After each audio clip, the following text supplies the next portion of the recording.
Here's a tip. Some machines and online games have higher average payouts than others. Want to try to maximize your odds? Well, do some research online to find games which have the highest RTP or return to player percentage. So now, go get lucky. See you in Las Vegas. Let's get lucky. The two guys that can do it all. Too much electricity this morning. This is a good time. We're having a lot of fun. I had to do a triple take. Ka-ching! Why? Because of parity. I didn't mean to offend. Yeah, it's not going to happen. Load management is a dirty word. Let him rip. You know what? Circumstances provide the results. What? How do you do this once? Oh, Donnie, you got such a good show there. A network that is booming. The Early Line, only on SportsGrid. They're so close that we're barely going to be getting any value on the plus side of things. I think there's a little bit of value on the Blue Jays today, but it's an awesome division. Like, I don't want to see teams running away and be up by 12 games in first place. We want to see teams constantly battling for first place. They hit a team total. I love that. So as many times as we get bad beats, you do get the same amount of good beats, typically in your direction, if you wait long enough. Pro Baseball today, only on SportsGrid. The game is on. The stakes are high, but the action isn't just on the field. He's rearranging that ring. Get it inside! SportsGrid's in-game live. Your ultimate second screen experience. A little flyer, couple of 18.5 point live line. Every prop, every play, every day. Anything can happen. It's complete chaos. It's smarter to be on.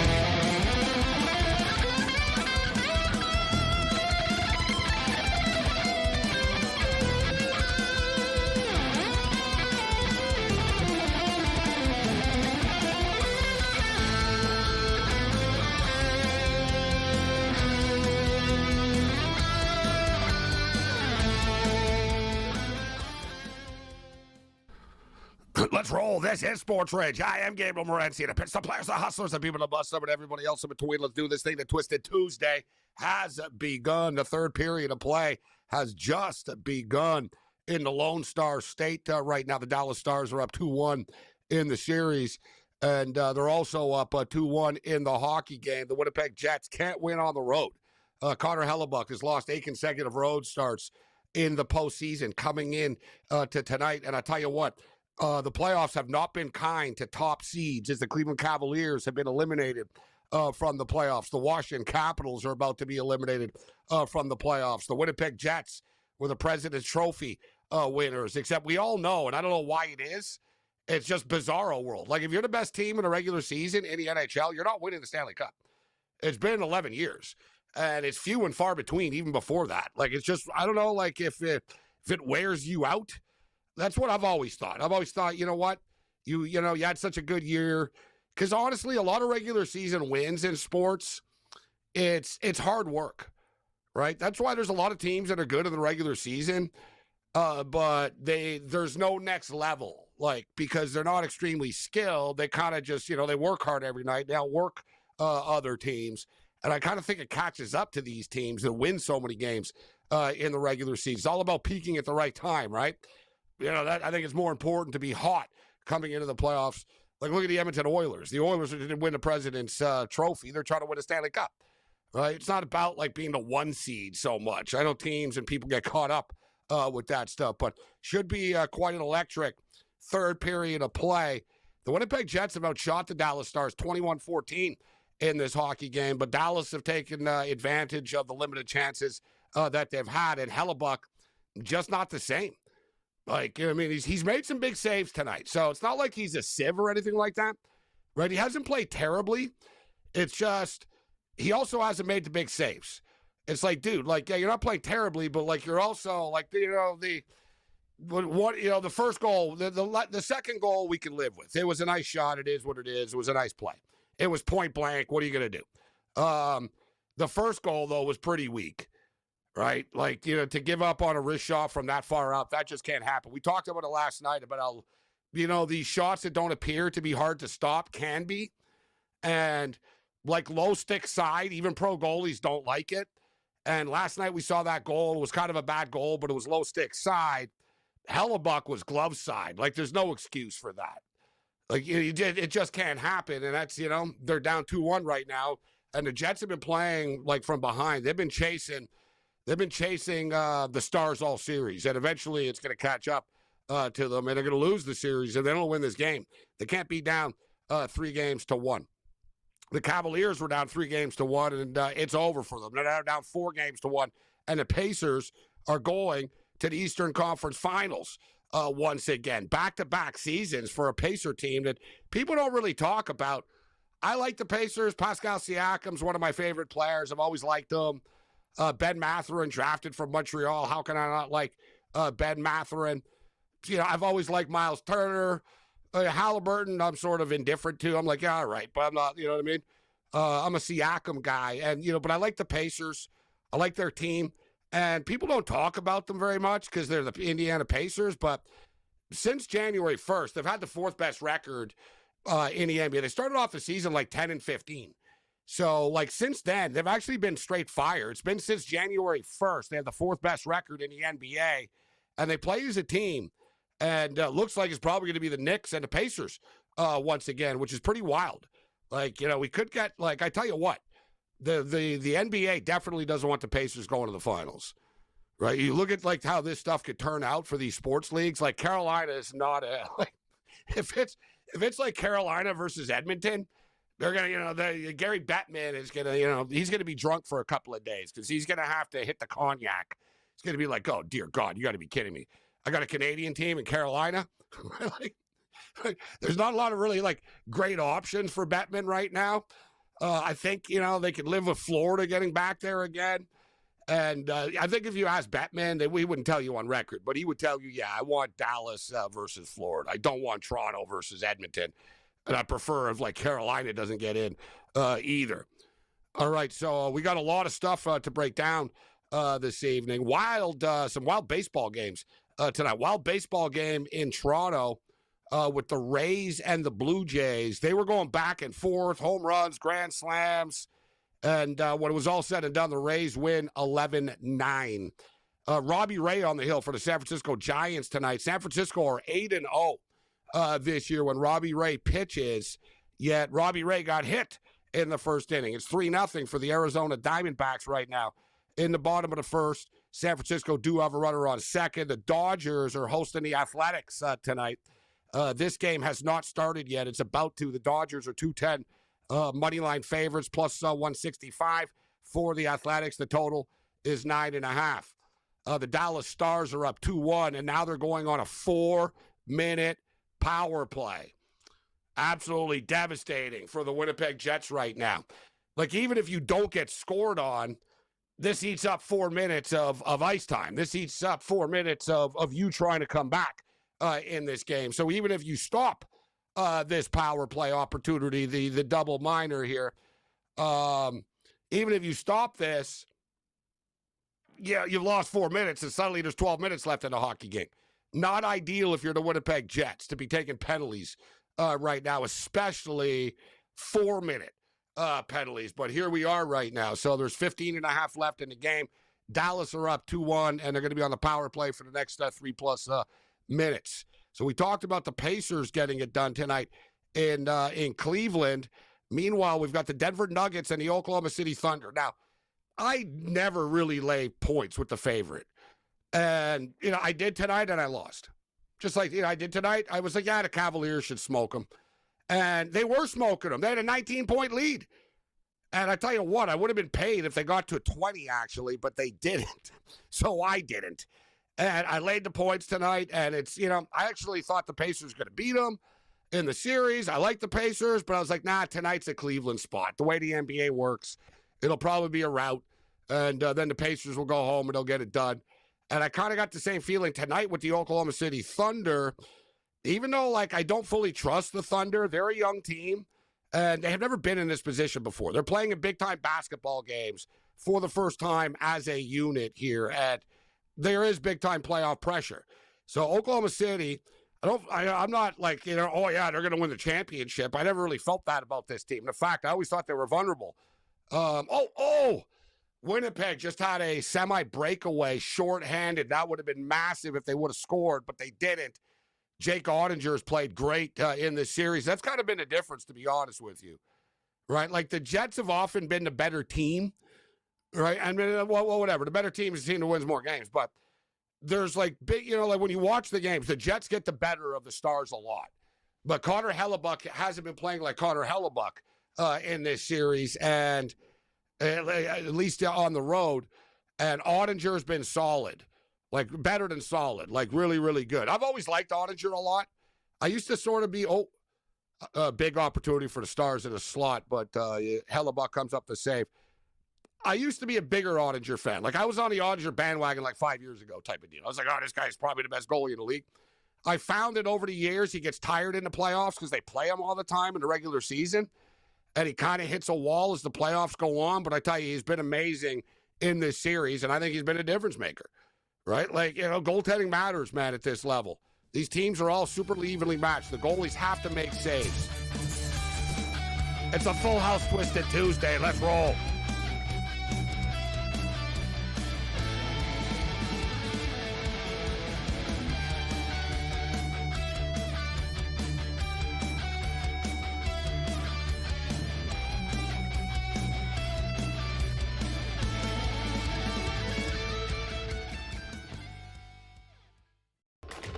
Enter into the magical world of McLuck.com, where even the smallest of spins can win real cash prizes.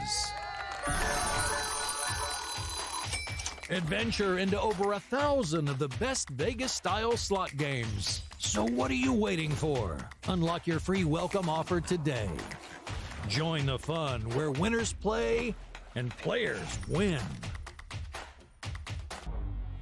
Two guys that can do it all. It's Too much electricity this morning. This is a good time. We're having a lot of fun. I had to do a triple take. Ka-ching!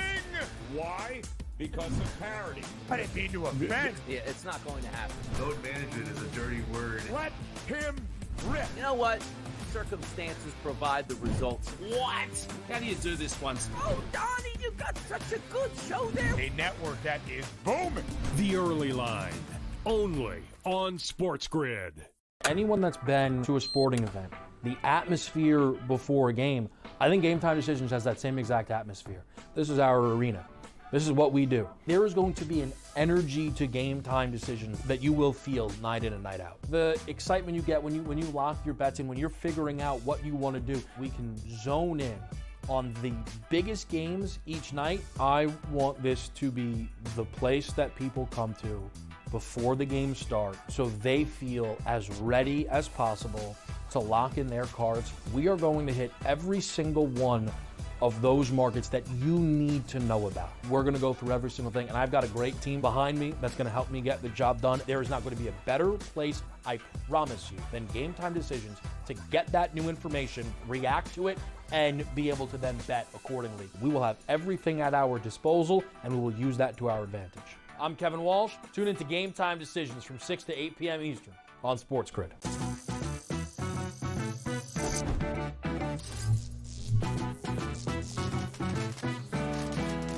Did you know sportsbooks tend to draw up tighter bet lines for events that get even more bettors, like championship games or major matchups? My tip? Try betting on less popular sports. You might have a better shot at beating those odds.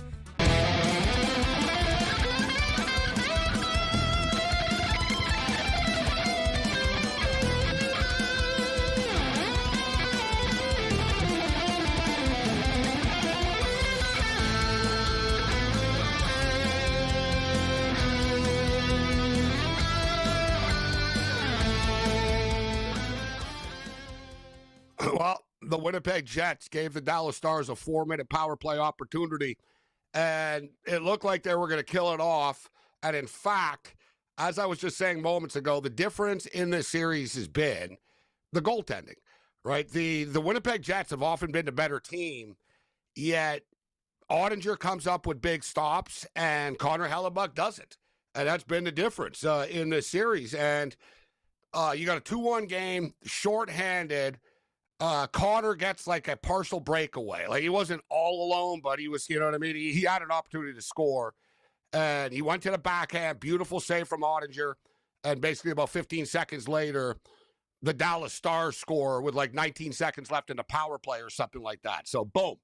Ottinger, one save. And that's the second time this has happened in this game alone tonight, where Ottinger's made a really big save at one end. And then, you know, on the same shift, you know, the same sequence, Dallas end up scoring after. You often see that in hockey, but Ottinger's been a difference. Not to mention, well, whatever, Rantanen, you know, that's 17 freaking points in 6 games coming into tonight. But tonight it's Granlund who's got the hat trick this evening. And I never understood the tradition of throwing your hat on the ice after. Like, you're losing your hat. These hats are like $71 now. I bought a hat the other day. Yeah, it was $71. See, you got a dome and it's burnt. You're in a hot place. You need your hat to protect your head. I'm with you, Supposedly Gabe. they give them to charity. Supposedly that's what they say with these. Yeah. Yeah, well, they better wash them. A lot of those Dallas Stars fans. Who wants a used hat as well? Yes, I'm saying. Hey, everybody, I got a used hat. Like, next thing you know, you got I don't want a used hat. I don't like used anything, to be honest with you. But like, I don't want. Yeah. I'm not in a used hat. I remember years ago, my buddy walked in, like, that I was in a band with, and he was wearing a Yankee hat. And I told him, oh, you bought a Yankee hat? He goes, no, I just found it on the Metro. I'm like, so you found a hat and you just put it on your head? I'm like, come on, dude. You find a condom, use condom, you can use that next, too? Like, hey, Gabe, I found a condom in the bathroom. I'm feeling lucky tonight. He told me, because someone left it on the bus or the Metro or something. I'm like, oh, great. Like, are you kidding me? The guy didn't even if somebody leaves a hat on the subway and I'm sitting there, I'm not picking it up after. Like, I'm just looking at it. Dude, like, Gabe, you know me and food on the ground and all. There's a lot of things I do. Like, I'm not going to. You'd rather eat food off the ground than wear someone's hat that you found on the subway. Where's that hat been? There could be pigeon dump in it, like animals sleep in it. You don't know. That hat could be anywhere. And I'll tell you, man. It can be extremely contaminated, yeah. Yes, big time. And another thing is, if you're going to take a hat off the Metro, don't be like Gabe's buddy. Buy a thing of bleach and run it in like extra hot if you're that desperate for a hat. Don't just put it on your head. Yeah, so supposedly, I don't know. I don't even know how you can clean a hat, to be honest. I don't think they cleaned them. So I'm just stating, I don't know. I don't understand. Like, I'm a fan of teams and stuff, but I'm not throwing my hat on the ice. After it's like people that throw their jerseys on the ice in protest. I understand that more. Like, yeah, that's in protest and in anger. You know what I mean? I get that more. So devastating for the Winnipeg Jets. They're down 3. They're going to be down. They're down 3-1 in the game. They're going to be down 3-1 in the series right now. I think they can win the next game at home, but they can't win on the road. This team. So, you know, at some point, I got to give up on them winning on the road. Andrew McKinnis steps up and McKinnis. Connor Hellebuck, and not just Connor Hellebuck, but like the Jets as a whole, because Connor Hellebuck is going to take the fall for this.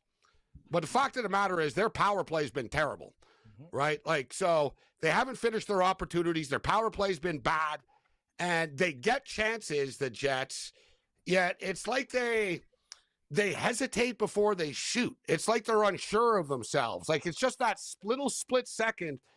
They brought it up as well. I think it was Blake Wheeler, who's one of the special guests on the panel tonight.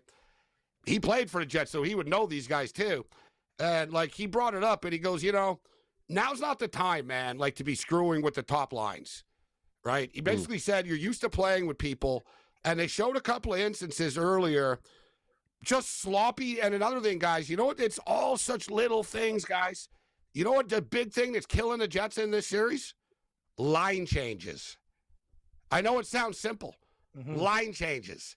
Guys coming on and off the ice. They gave up that goal, the first goal tonight, because of their bad line change. They ended up flat-footed. They came in. They weren't skating already. They were flat-footed. They went right around them. Like and it's not the first time. Their line changes have been sloppy, and it's just sort of like the minute details have been killing them. Oh, God, and there's another big save from Ottinger right now, but all that being stated, McKinnis, the Winnipeg Jets, this is a flight that needs to be grounded right now. Like, we need an emergency landing. Big time, guys, big time. And I'll tell you what, you know, you talk about Hellebuck. Everyone's talking about Hellebuck. Everyone's talking about the road numbers, the goals against average, the save percentage. But I'm going to be Hellebuck's defense attorney for a second and point towards the offense, because just the same thing you just said, Gabe, the more and more we look into it, the more and more we press, If we take a peek at the playoffs, not just this year, but in years past, let's look at the number of goals the Jets have given him for goal support during those road games. That's a big factor. You know, I tweeted out tonight saying, you know what? I don't want to hear one thing about Hellebuck if these guys don't score for him. And funny enough, like 10 seconds after 1 for 13, McInnes. Coming into tonight with their power play. 1 for 13 on the power play. The Winnipeg Jets top line scored combined for 107 goals this year. Where's all that production right now, McInnes? But like I said before, Hellebuck's going to take the fall for all of this. Take a look at this too. Like Gabe Velarde, 3 points. Like he's got 3. Ehlers, 4.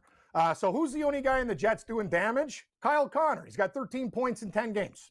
That's production. Other than that, Scheifele's okay. But Gabe, just up and down the list, I'm looking at guys. No, it's unacceptable to have stars on your team with 4 points in friggin' 10 games in the playoffs. It's not going to work. And it's very similar to the Leafs. McInnes brought this up before. I don't care. You got 1 goal in this game. And Oettinger is playing great, but you're not going to win if you score 1 goal. Sorry. Doesn't work that way. And there's Oettinger with a couple of other, some more big saves. He's been the difference. Ottinger's been straight fire in this series. He's been rock steady. And I'm not blaming Hellebuck because, as McInnes, as we were saying, the Winnipeg Jets, their power play's off. They're out of sync. The line changes are sloppy. They're not the same team when they go on the road for whatever reason. Like, it's very, very baffling, like, that a team that won as much on the road during the regular season just tightens up on the road in the playoffs, especially in this modern era that we see. Teams really are kind of better on the road. They're not really affected by going on the road anymore. I don't know why the Jets are.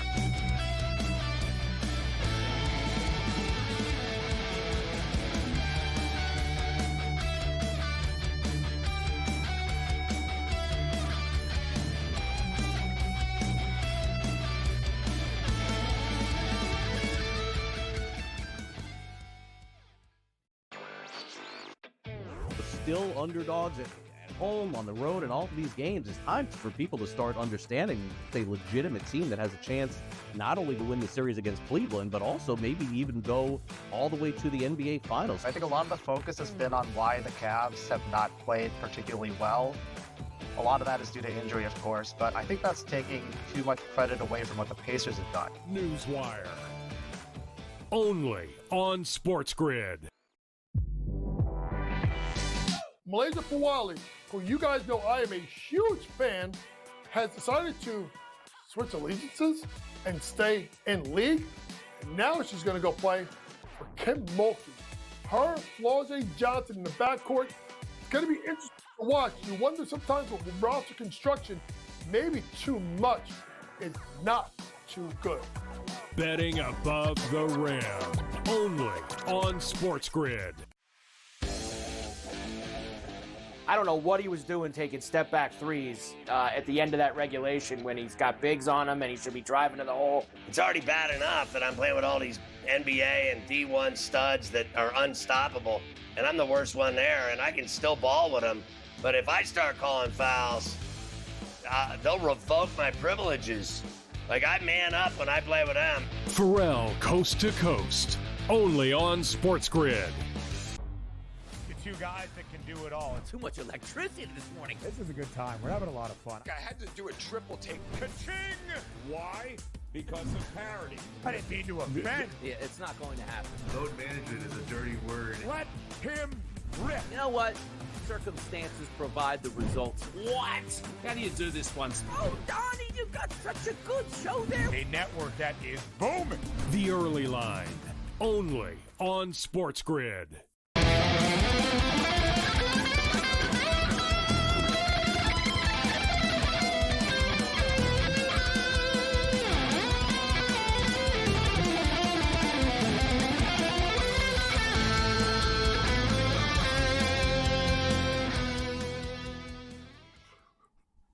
This is SportsRage. I'm Morency. We got a full house on the program this evening, so let's keep it rolling.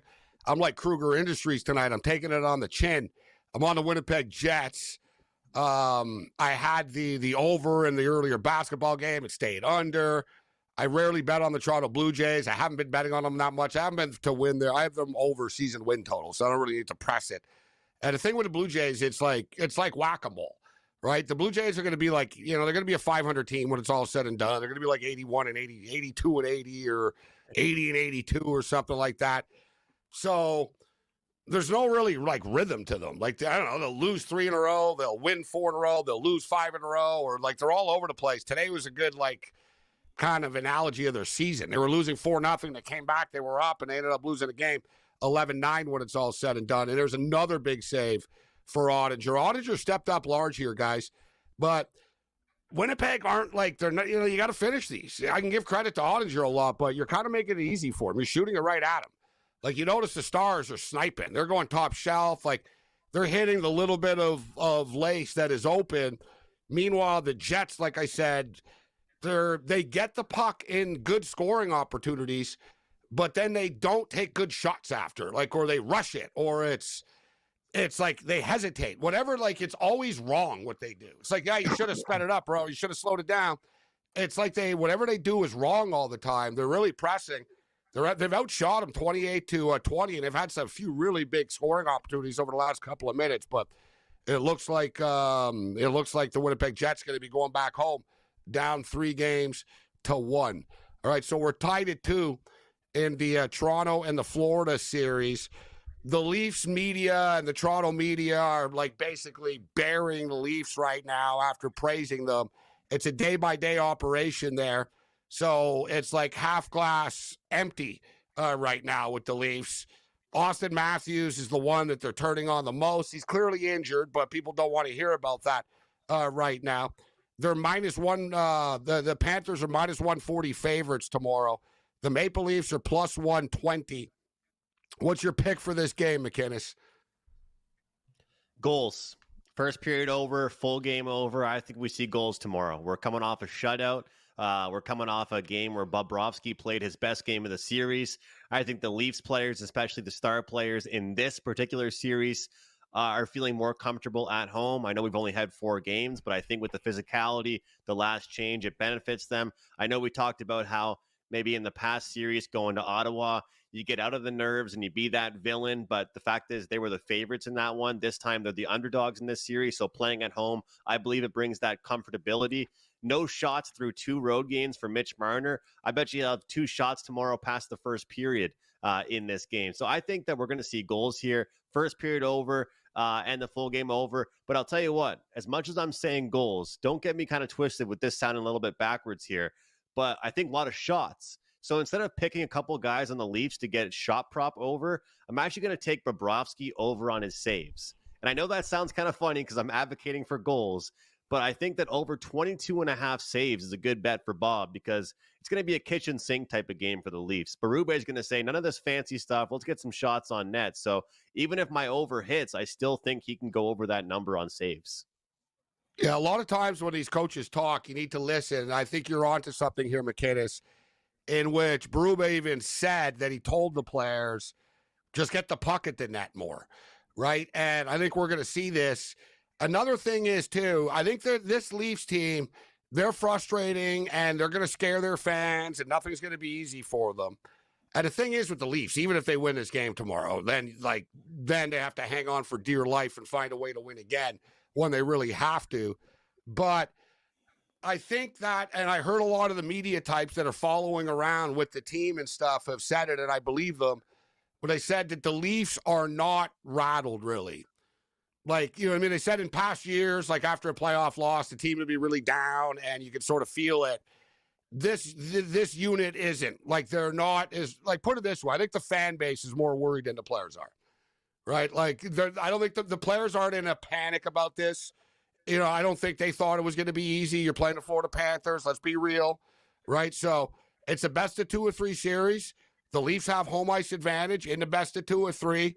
There's no reason for them to panic. It's a game-by-game operation. Their goaltending was great in the last game, even though they lost.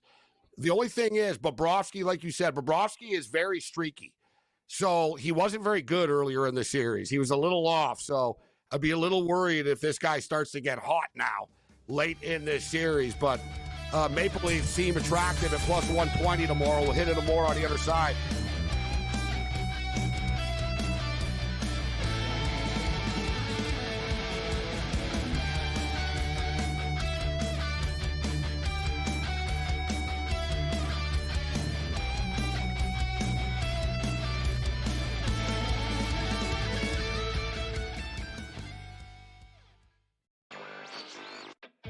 still underdogs at home, on the road, and all of these games. It's time for people to start understanding it's a legitimate team that has a chance not only to win the series against Cleveland, but also maybe even go all the way to the NBA Finals. I think a lot of the focus has been on why the Cavs have not played particularly well. A lot of that is due to injury, of course, but I think that's taking too much credit away from what the Pacers have done. Newswire. Only on SportsGrid. Malaysia Fawali, who you guys know I am a huge fan, has decided to switch allegiances and stay in league. And now she's going to go play for Kim Mulkey. Her, Flau'jae Johnson in the backcourt. It's going to be interesting to watch. You wonder sometimes with roster construction, maybe too much is not too good. Betting above the rim. Only on SportsGrid. I don't know what he was doing taking step-back threes at the end of that regulation when he's got bigs on him and he should be driving to the hole. It's already bad enough that I'm playing with all these NBA and D1 studs that are unstoppable, and I'm the worst one there, and I can still ball with them. But if I start calling fouls, they'll revoke my privileges. Like, I man up when I play with them. Pharrell Coast to Coast. Only on SportsGrid. Two guys that can do it all. Too much electricity this morning. This is a good time. We're having a lot of fun. I had to do a triple take. Ka-ching! Why? Because of parity. I didn't mean to offend. Yeah, it's not going to happen. Load management is a dirty word. Let him rip. You know what? Circumstances provide the results. What? How do you do this one? Oh, Donnie, you got such a good show there. A network that is booming. The Early Line. Only on SportsGrid.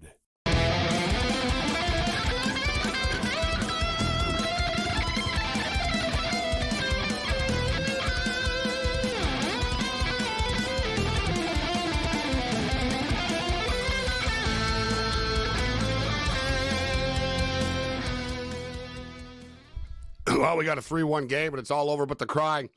We've had a really good run during these playoffs. It's been like, for the most part, I haven't had a lot of, there's been a few frustrating nights, but for the most part, it's been very good. I'm like, yeah, this will happen. I've been wrong, and I always sort of bounce back, but I've lost everything tonight.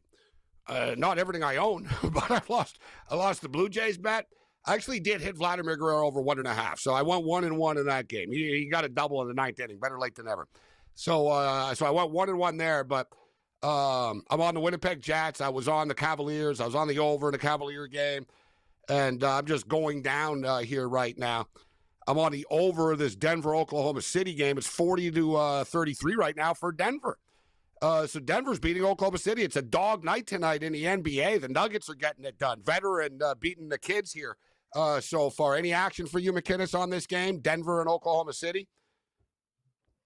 I'm on Denver here. I just to me, I look at the players on this team. I look at Joker, and I'm like, man. See, look at you. You're dressing well, and now you're winning. You can't lose. Yeah, exactly. You're on the right side. You're dressed for success. Yes. Hey, you know what? I spend countless hours handicapping these hockey games, have a great regular season, take Winnipeg tonight, and then I'm like, you know what? I like Denver, so I lose on Winnipeg, and I cash Denver first half so far. So we'll see. But wouldn't you rather hit Winnipeg because they were plus money? I'd rather hit that plus 135. Yeah. There's no worse feeling than researching a game or looking at a card or looking at a whole slate and then be like, all right, yeah, sure, I'll take this play. And you know what I mean? I battled back and forth with so many different thoughts, player props, Winnipeg game, this and that. And I'm like, give me the Nuggets. Honestly, I didn't really do much, but I was like, I'll take the Nuggets today, whatever, A lot of points. It was 10 points. Cam, are you on this game, Oklahoma City and Denver? Gabe, I can't lie. It's been a brilliant evening, but I am so far wrong on this game. I went on in-game live with Wetzel. I said Oklahoma City would win between 16 and 22 points. Guess I'm just a few off. They still could. They could, but it's not a great start. I would suggest live.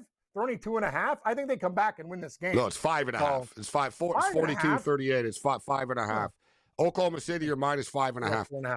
I think Oklahoma City will cut. I think they'll come back and win. I don't know about winning by 10 now, but generally with Oklahoma City, when they win at home, they win by 30, right? They either they blow teams out at home and they'll struggle on the road or they'll win a close one on the road, but they're dominant at home and they just kill teams. But Denver won the championship just 2 years ago. They've got championship pedigree, this team. And one thing I saw about the Nuggets, too, they were talking, there was reports that Aaron Gordon got in Westbrook's face after a game in the room the other day. And they didn't deny it. So, you know, I like the Nuggets' honesty. And a Nugget player said, they said, you know, one thing about this team that's really cool is we can talk to each other and we all voice our opinions, like after games. And he goes, nobody's feelings get hurt. We move on after. And he goes, but it makes us a better team. And they were talking about like some teams sort of like, it's like anything, right? You let these little things fester, they grow, and then, you know, players start to drift apart from each other. So the Nuggets were like, yeah, you know what? Yeah, we did get into it in the room. Like, they basically admitted it. They were like, yeah, we did, but we do all the time. Like they said we do all the time. They said we hold each other accountable and we're honest with each other, and it makes us a better team. So that's the one thing with the Nuggets. And oh yeah, they got Jokic, who's the best player in the league too. So that doesn't hurt, right? Gabe, I just locked in live over 5.5 in the Dallas and Winnipeg game. When the number gets better for 4.5, I would take that as well. Okay. I think we're going to get a power play for Winnipeg. We're going to see an empty net at least, I think, in this game here. This is the third period over special, or the full game over special late in the game. I'm all over it here. Well, McKinnis is hot, so listen to him. He says this game's going to get there. That's it, and they're on the power play. They got another minute left on the power play. There's 3:40 left. They got to pull the goalie soon because they're down by 2. It's another thing, too, with the Jets. Let's be real. I tried to play the positive side of things that, look how they came back against the Blues. They're a team of destiny. In reality, they were freaking lucky they won that series, right? They were like 0.4 seconds away from losing that series. So here they are here, about to be down 3-1. But you think we're going to get here still? McKinnis, you think there's going to be more goals here? I just think that Winnipeg's at the point now where, I mean, get Hellebuck out of the net when you can. You know what? To be honest with you, I think it's stupid they didn't pull him from the start of the power play. This is the time to pull him now with 2 goals down, and you have a 2-man advantage. That's just, come on, dude. Like, you got to think about that. I don't agree. The same thing. I agree. They're down 2, Gabe, not 1. Like, they got 1 goal. They can't score. Yeah, they might as well. This is the time to do it. Problem is, you take icing out of the equation. Which is a big deal. And they're going to bury the empty net. It sets up perfectly, actually. Like, the thing is, they just wasted another power play. They got no shots on goal, guys. Their power play blows. They just pass it around. They never freaking shoot. Everything gets blocked. Like, they're not in rhythm, this team, like on their power play for whatever reason. Their shots, that wasn't really a good shot that they got through. Now they pull the goalie.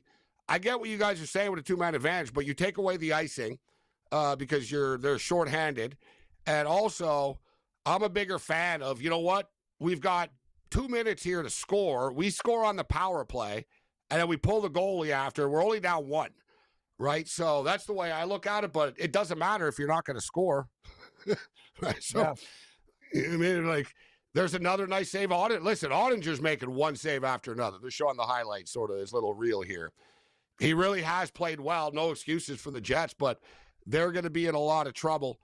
All right, so we've got the Panthers and the Leafs tomorrow. Yeah, goalie pulled now with 2:51 left. Panthers and Leafs tomorrow. It's minus 140 and plus 120. The Panthers are road favorites. The total is 6. Under 6 is minus 120. Over 6 is plus 100.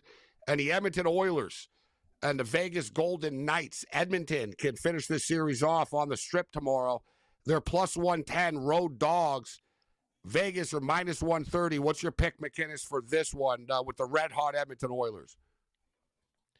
You know what, Gabe? I cashed this play 2 games ago, and I'm going to take it just one more time in this series. Vegas over 3.5 goals, minus 110. If you beat Edmonton, you got to beat them in their own game. I've accepted that. I've accepted that we're not going to see Vegas win a 2-1 game against the Edmonton Oilers. The fact is, you can still hit this bet and see Vegas lose the game. In fact, we've seen it happen multiple times in Oilers games this season, this playoffs, where they win 6-5 or 5-4, and their opponent still gets to that magic team total number that I love. So I'm going to take Vegas to reach the 4-goal mark. They went 0 for 2 in the first two games on home ice at T-Mobile. I feel like they bounce back at least offensively. If you don't trust Adin Hill right now, if you don't trust this defensive core right now for Vegas, at least trust their superstars to give you one offensive game. Jack Eichel has it in him. I think Ivan Barbashev might not be a superstar. He's got one game in him. Some of these guys will step up.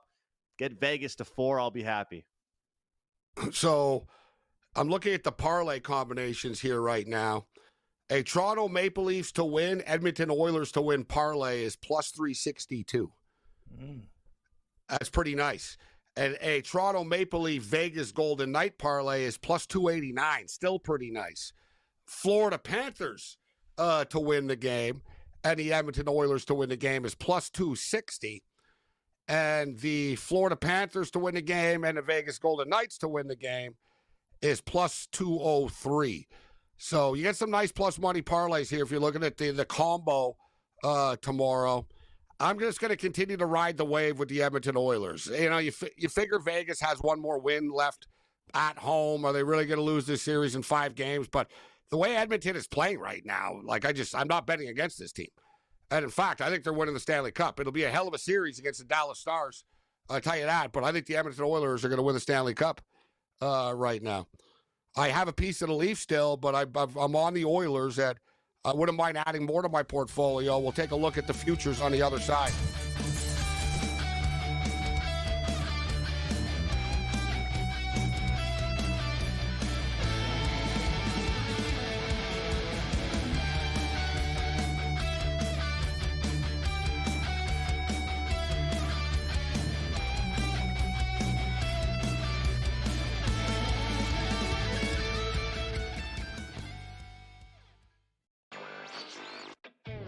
Still underdogs at home, on the road, and all of these games. It's time for people to start understanding it's a legitimate team that has a chance not only to win the series against Cleveland, but also maybe even go all the way to the NBA Finals. I think a lot of the focus has been on why the Cavs have not played particularly well. A lot of that is due to injury, of course, but I think that's taking too much credit away from what the Pacers have done. Newswire. Only on SportsGrid. Malaysia Fawali, who you guys know I am a huge fan, has decided to switch allegiances and stay in league. And now she's going to go play for Kim Mulkey. Her, Flau'jae Johnson in the backcourt. It's going to be interesting to watch. You wonder sometimes with roster construction, maybe too much is not too good. Betting above the rim. Only on SportsGrid. I don't know what he was doing taking step-back threes at the end of that regulation when he's got bigs on him and he should be driving to the hole. It's already bad enough that I'm playing with all these NBA and D1 studs that are unstoppable, and I'm the worst one there, and I can still ball with them. But if I start calling fouls, they'll revoke my privileges. Like, I man up when I play with them. Pharrell Coast to Coast. Only on SportsGrid. Two guys that can do it all. Too much electricity this morning. This is a good time. We're having a lot of fun. I had to do a triple take. Ka-ching! Why? Because of parity. I didn't mean to offend. Yeah, it's not going to happen. Load management is a dirty word. Let him rip. You know what? Circumstances provide the results. What? How do you do this one? Oh, Donnie, you got such a good show there. A network that is booming. The Early Line. Only on SportsGrid.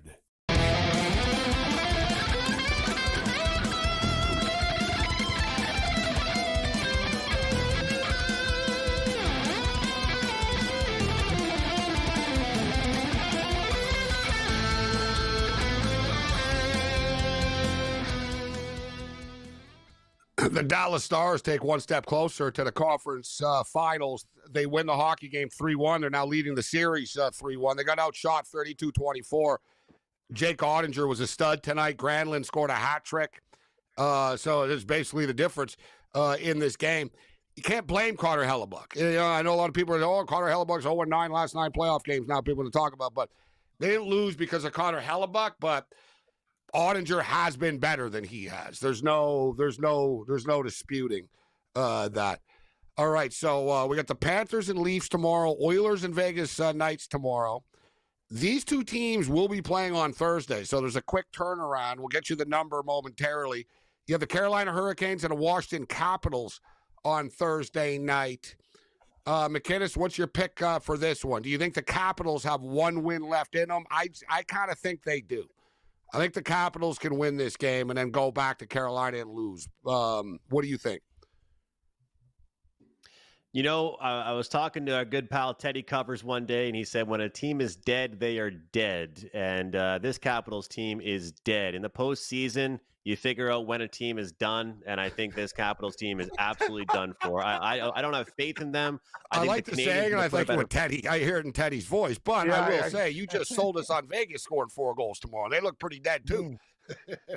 Good point. That is true. That is true. But one team at least was not the big underdog going into the series. That's kind of the big difference for me, is that Vegas at home ice. Vegas started the series at home. Bit different for the Capitals here.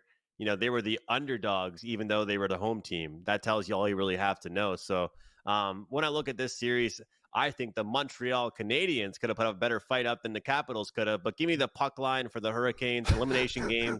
I like looking at the puck line. You get more value. The Canadiens lost in 5. They lost in 5. Come on. What are the Hurricanes going to lose 7?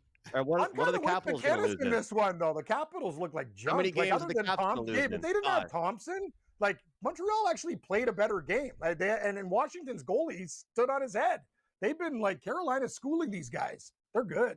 3 out of the 4 games the Capitals won over the Habs were 1-goal games. Show me the 1-goal games the Capitals are losing by in this series. They're getting blown out. I'll tell you what, guys. Carolina right now, if you like Carolina, all jokes aside, 16-1, Sebastian Aho to win the Conn Smythe Trophy. I feel like every year, you don't even have to worry about betting NHL future odds at the start of the season, because you can just pick off these Conn Smythe Trophy winners. Sebastian Aho, if the Carolina Hurricanes win the Stanley Cup, I do believe confidently he will be the guy that leads them to the way. And I think that 16-1 price is a hell of a lot better than whatever the 4-1 or plus 350 or whatever the number is you're getting at your book for them to win the Stanley Cup. Even right now, guys, I think it's like, what, 275 for Dallas to win, and you're getting like 350 on Mikko Rantanen to win the Conn Smythe. At this point, figure out what you like. Like right now, you guys, maybe I'm crazy for this. Connor McDavid won the Conn Smythe last year in losing Stanley Cup fashion. Who's to say that Leon Draisaitl doesn't take over the next 2 rounds at 11-1 and he wins the Conn Smythe? I know McDavid's the guy. I know he's Captain Canada with the Oilers. Why can't Leon at 11-1 win the Conn Smythe? And another thing, I think you're smart to stockpile the plays from different teams that you think can move forward, right? Thing with Carolina is they're such a deep team, right? I mean, there's other guys on this team, and there's still potentially 2 more rounds left. But I like where you're going with that. There's much bigger value with these MVP odds than there are with the Stanley Cup odds. Very similar. We talk about it with the Super Bowl every year, but it's so correlated. They're onto it with the quarterbacks all the time, and the odds are kind of the same. Hockey's different. You're getting these big numbers. So I like where you're going with that. Another point I want to make about Carolina is everybody talked about Freddie Anderson as some chump. Take a look at the guy's numbers. The guy's got a save percentage of 140, like 1.4 goals against, 940s. Like, are you nuts, people? Like, once in a while, he let in a bad goal. Freddie Anderson is a very, very good goaltender, and he got peppered because the Leafs defense sucked when he played for them. Now he's on a real hockey team. So you know what? I'm sick and tired of all the haters with this guy. I know he's a little bit fragile, but he deserves respect, McInnes, because he's playing his ass off right now. And everyone's, oh, Freddie Anderson, yeah, guy sucked. No, he doesn't. He's one of the best upper echelon in the league. He's very good. The thing is with him, he's always had a hard time staying healthy. Yeah, I don't think it's been a skill thing with him. Like, you know what I mean? People know, like, oh, yeah, Freddie Anderson's a good goalie. He gets paid well. Like, people respect him as a good goalie, but he's had a hard time just getting through a full season and carrying teams, right? And, you know, that's the whole thing when you're a goalie. You got to be able to play all the time, but he's a good goalie. Yeah. And, guys, low scoring doesn't always mean a bad or not very entertaining game. Like, you can go to a hockey game in person that ends up being 3-2, and it could be an amazing game to watch, or 2-1. There's a guy with a really popular handle on Twitter, Heat Daddy, he goes by. He did a stream yesterday during the Hurricanes game, taking a nap. He said, "Wake me up when the snooze fest ends. Can't wait to watch the Oilers game." And he slept on live on stream during the Hurricanes game, talking about how boring the Hurricanes games are. I don't disagree with them. I don't disagree with them. Like, it is kind of like, it is by far the most boring series. It just is. And it's weird because they don't like each other, these teams. So you figured it'd be all right. There's going to be animosity. But Carolina are so good, but they're boring because they play so well. They're almost like Spain or something in soccer. They just pass the ball around. They dominate it. You don't touch it. They take a bunch of shots. And, like, they suck the air out of the building type of deal, which they're a sign of a good team. But, man, and like I said, they skate so well, like Carolina, but they have a bunch of no-name dudes or like European guys that people don't really know or get. Like, look at Stankoven and what he's doing, right? And look at these guys had Rantanen. They lose Rantanen, and they're still good right now. It's crazy, pretty wild. Gabe. They have they pick up Gottsberger. His defense has improved, more of an offensive defenseman. He's been good. All these other guys, Martina, like, people don't even know who these guys are. They're great role players. Like, Carolina's tougher than people think too. And another thing is, I love Rod the Bod's approach. Shoot from anywhere. These guys take 90 shots a game, the opposite of the Leafs. And know what? They tend to go in off legs, different body parts and stuff. That's how you win in the playoffs. You got to fire it. Carolina's one team. They don't screw around with the puck. They shoot it at the net. No, they average like 100 shot attempts a game. The Oilers are now the favorites at plus 290 to win the Stanley Cup. The Carolina Hurricanes are plus 320. Actually, the Dallas Stars just got updated to plus 270 right now. So they're the slight favorites over the Oilers. Panthers are plus 425. The Leafs are plus 675. The Jets have fallen to 40-1.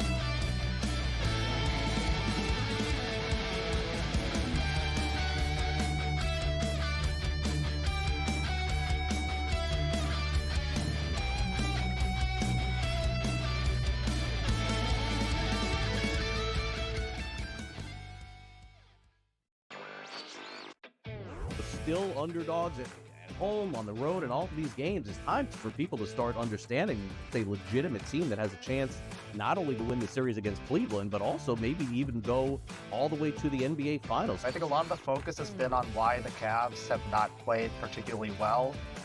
A lot of that is due to injury, of course, but I think that's taking too much credit away from what the Pacers have done. Newswire. Only on SportsGrid. Malaysia Fawali, who you guys know I am a huge fan, has decided to switch allegiances and stay in league. And now she's going to go play for Kim Mulkey. Her, Flau'jae Johnson in the backcourt.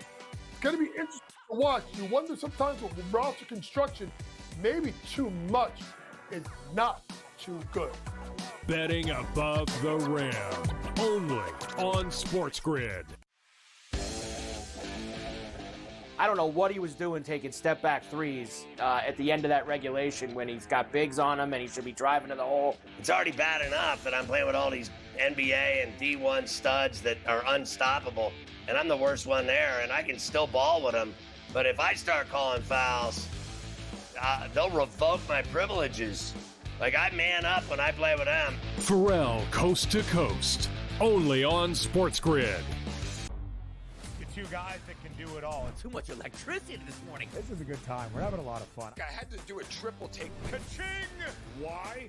Because of parity. I didn't mean to offend. Yeah, it's not going to happen. Load management is a dirty word. Let him rip. You know what? Circumstances provide the results. What? How do you do this once? Oh, Donnie, you got such a good show there. A network that is booming. The Early Line. Only on SportsGrid.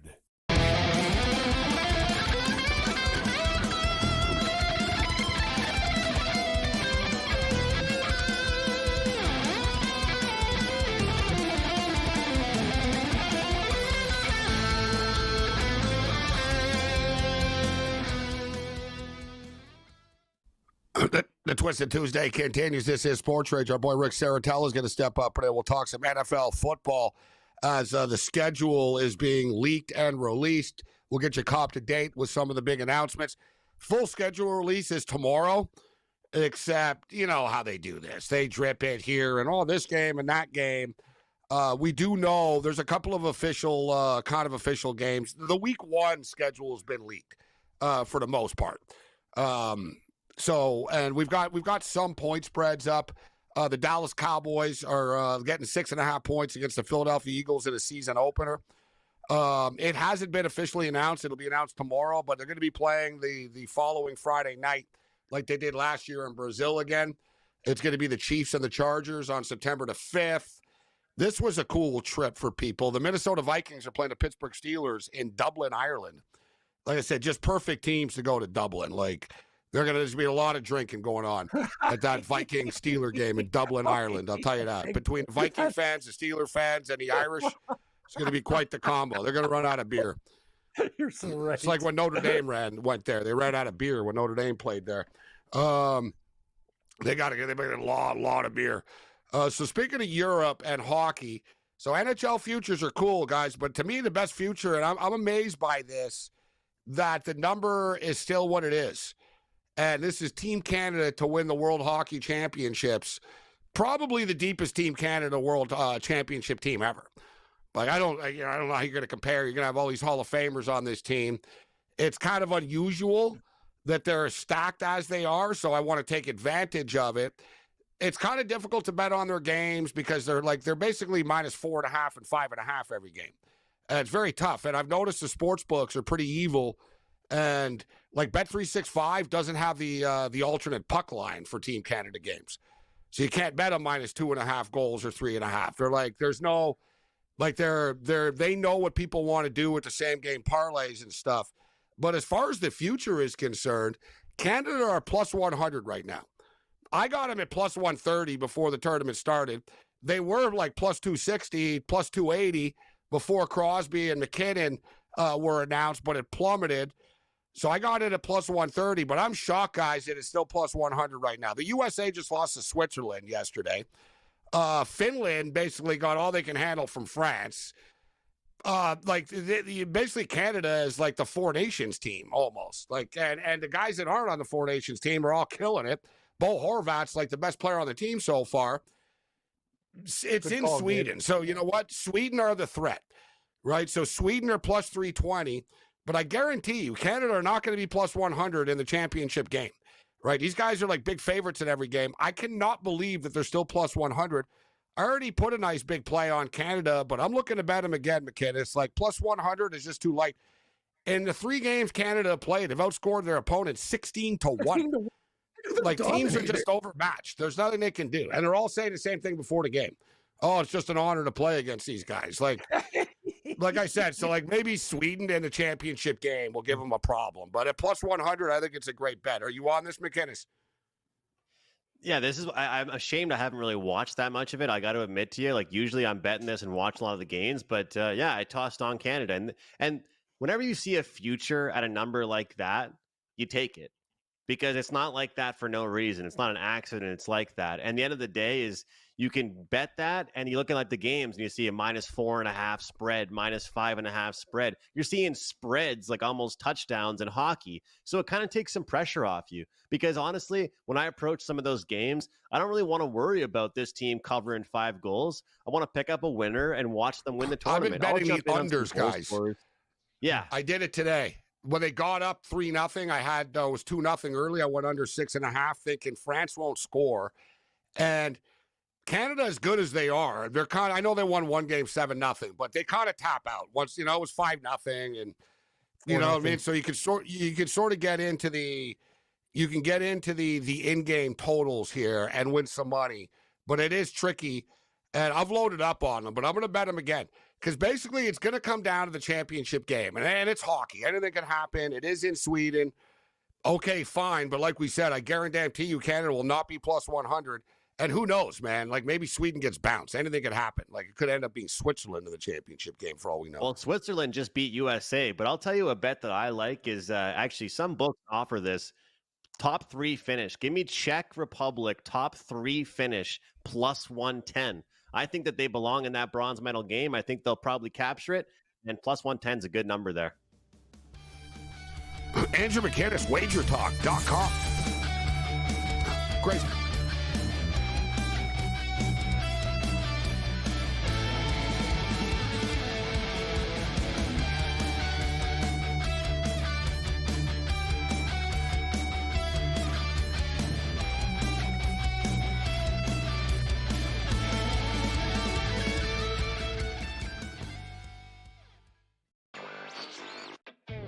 still underdogs at home, on the road, and all of these games. It's time for people to start understanding it's a legitimate team that has a chance not only to win the series against Cleveland, but also maybe even go all the way to the NBA Finals. I think a lot of the focus has been on why the Cavs have not played particularly well.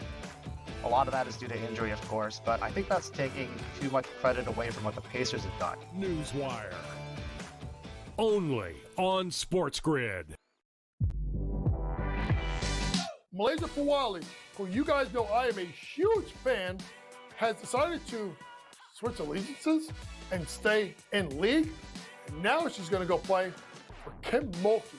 Her, Flau'jae Johnson in the backcourt. It's going to be interesting to watch. You wonder sometimes with roster construction, maybe too much is not too good. Betting above the rim.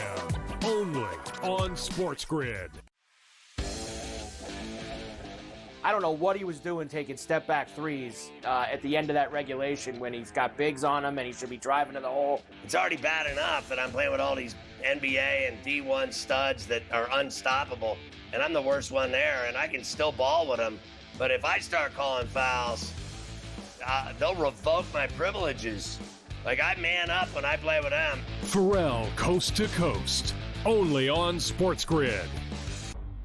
The two guys that can do it all. Too much electricity this morning. This is a good time. We're having a lot of fun. I had to do a triple take. Ka-ching!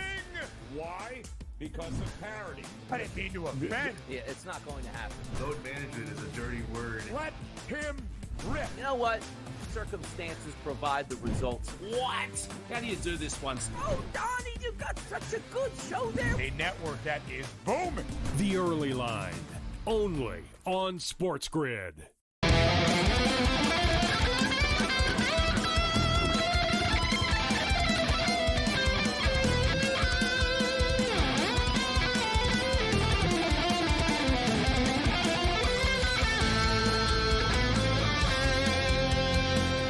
Twisted Tuesday continues. This is SportsRage. I am Gabriel Morency. The pits, the players, the hustlers, the people that bust them, the Rick Saratellas, and everybody else in between. Football never sleeps, and neither does SportsRage. CFL countdown is officially on.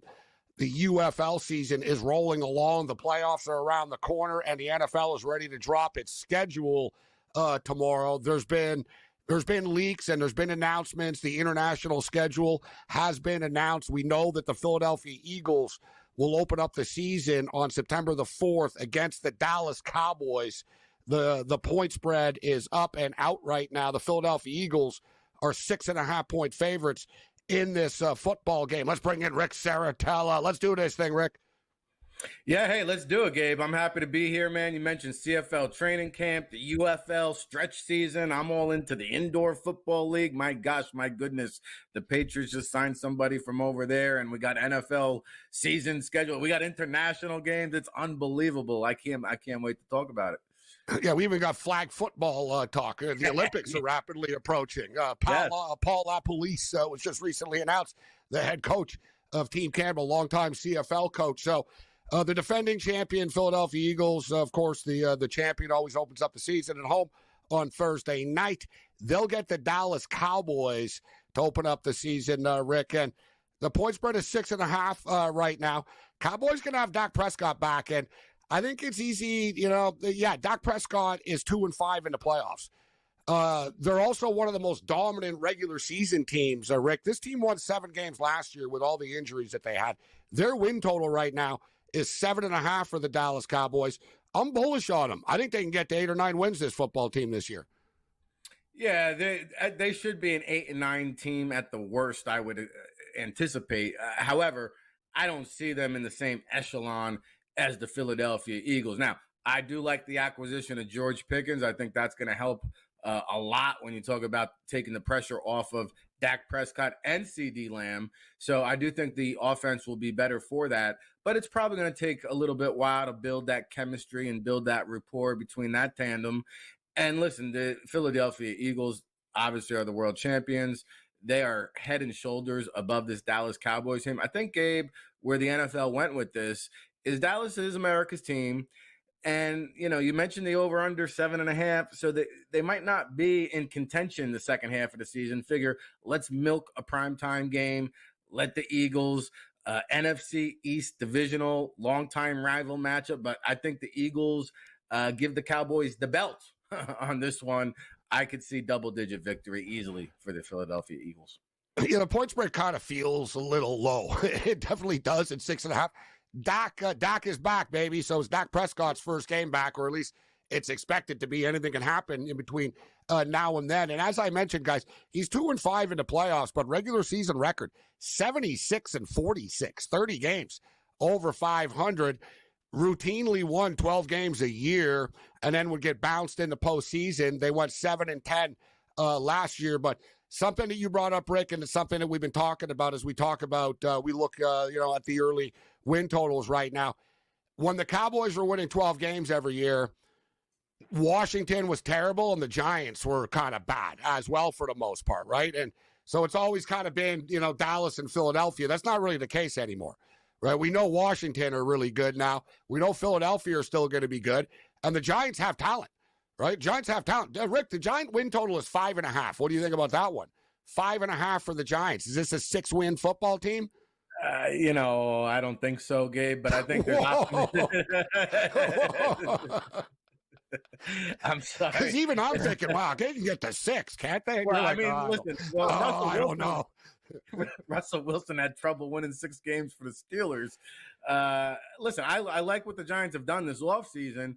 Do I think they're all of a sudden a playoff team when they got to play the Commanders twice and the Eagles twice? No. And probably they split with the Cowboys. So, they might be 1-5 in their division. I like what the Giants did. They made some strides. They got their hand-picked quarterback. They still got to develop him and groom him. I don't think Russell Wilson is winning too many football games. I have a feeling Jameis Winston's probably dealt before the season even kicks off. But you mentioned, when Dallas was good, they were good, dominant in the trenches. They went and dipped into the draft. They brought in Tyler Booker. I think the Cowboys are going to be competitive. I think they're going to be in the playoff mix. They'll be battling. That's what I'm saying. They'll be in that tier, battling for that last wild card spot, I think. We talked about the draft, and, of course, Rick is the NFL Draft Bible, allaccessfootball.com. I like Jaden Blue. I thought that was a sneaky good pickup by the Dallas Cowboys. Yeah, he's got some wheels. I mean, he's not going to be your workhorse back where he touches it 20 times a game, but he's got home run ability. Doesn't have a lot of tread on the tires, right? He didn't get a lot of overwhelming work at Texas, but one of the fastest running backs, open field vision, elusiveness, and he's a competent pass catcher out of the backfield. So a well-rounded back to kind of throw into that committee approach. Well, if you're with us last week, Rick gave a way too early Super Bowl prediction. Washington and the LA Chargers in the Super Bowl. And we can tell you there are reports, it's not official yet. And what is official is this game's going to be on YouTube only. So YouTube TV, the Friday nighter, they're going back to Brazil again, guys. Remember they did this last year with the Packers and the Eagles. They're doing it again. So we have the opening Thursday nighter in Philadelphia with the Dallas Cowboys at the Philadelphia Eagles. And then the following Friday night, Friday, September the 5th, from Sao Paulo, Brazil, the Kansas City Chiefs and Rick's LA Chargers. So the Chargers will open up in Brazil, Rick, against the Kansas City Chiefs. Big-time divisional tilt in Brazil to start the season. Very excited about this matchup, Gabe. In fact, I had it circled on my calendar as soon as it was announced because I expect to be in attendance for this one in Sao. So I was going, you're going to go to Brazil? Sarah Tella's going to go to Brazil? Oh, my God. I'm expected to be in attendance for this one. So I'm pumped up that my Super Bowl preseason pick is going to be in the matchup. We're going to go heavy on the Chargers here, man. I like the Chargers to take this division. I think the Chiefs' kingdom is going to take a tipsy-turvy tumble downhill because the Chargers are on the upswing. So what, Rick, you going to scout some soccer players, trying to find some kickers over there? That's hardcore. Yeah, I might know a few people down there. Sounds like a lot of fun down there. I'll tell you that. So Rick Saratella could be in the house. I'll be buying a one-way ticket, Gabe. What another international game, and if I think of Ireland, I think, you know what? Yeah, this is a good team to send to Ireland, the Pittsburgh Steelers. You know what I mean? Just sort of fits. Like, yeah, you know what? Pittsburgh, the Minnesota Vikings and the Pittsburgh Steelers in Ireland. Over under beers drank at that stadium that day. I don't know, 500,000, 500,000, I say. Yeah, I mean, the Steelers fans travel well. They also drink well. The Viking fans do, too. Yeah, they do. They do. Yeah, Minnesota is very underrated, actually. So this is going to be, a great division just in general. I can't wait to see this one in Ireland. Pittsburgh, I think, is maybe on the downswing. Minnesota, I think, is a sneaky pick for the NFC North. Like, if McCarthy is healthy, I think the Vikings can compete with anyone, not only in that NFC North, but anybody in the NFC. So I like the Vikings here. Yeah, the Vikings win total is 8.5, guys. And one thing, blessing in disguise, and you all know I'm a big J.J. McCarthy fan, and it sucked for him that he got hurt last year, Rick, but I think the blessing in disguise is he had an opportunity to watch from the sidelines. He was in the team meetings. I saw the defense.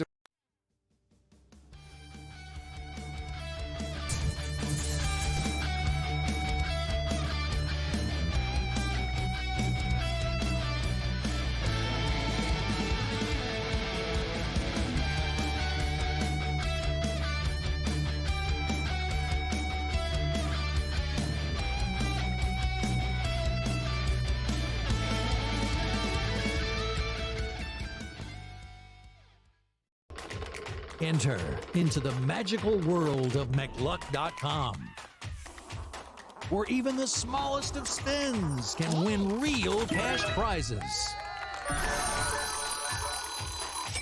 Adventure into over 1,000 of the best Vegas-style slot games. So what are you waiting for? Unlock your free welcome offer today.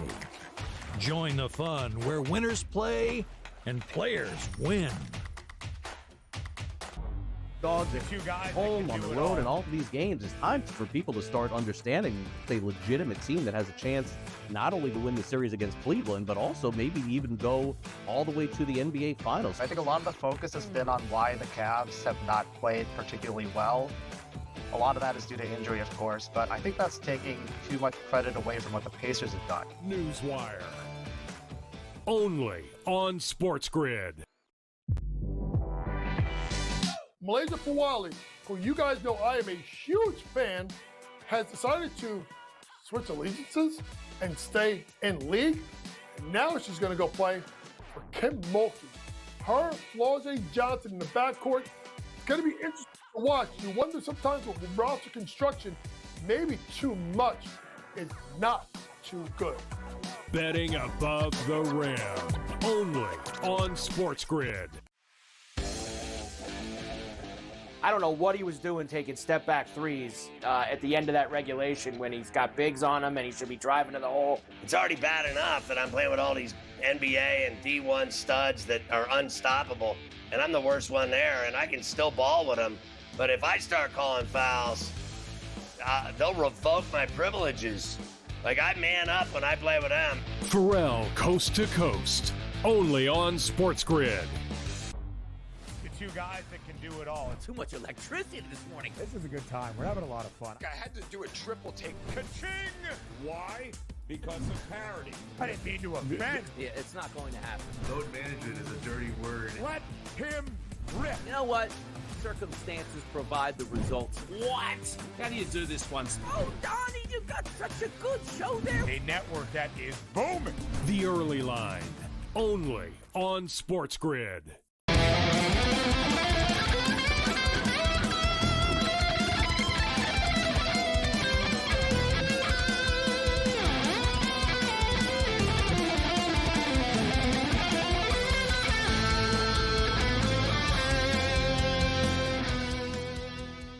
SportsRage continues. I am Gabriel Morency, SportsGrid Radio and Television Network, Sirius XM Channel 159. We're breaking it down with Rick Saratello like we do every Tuesday. Check them out online. Check out the All Access website, allaccessfootball.com, the NFL Draft Bible. He does great stuff with Brian Baldinger as well.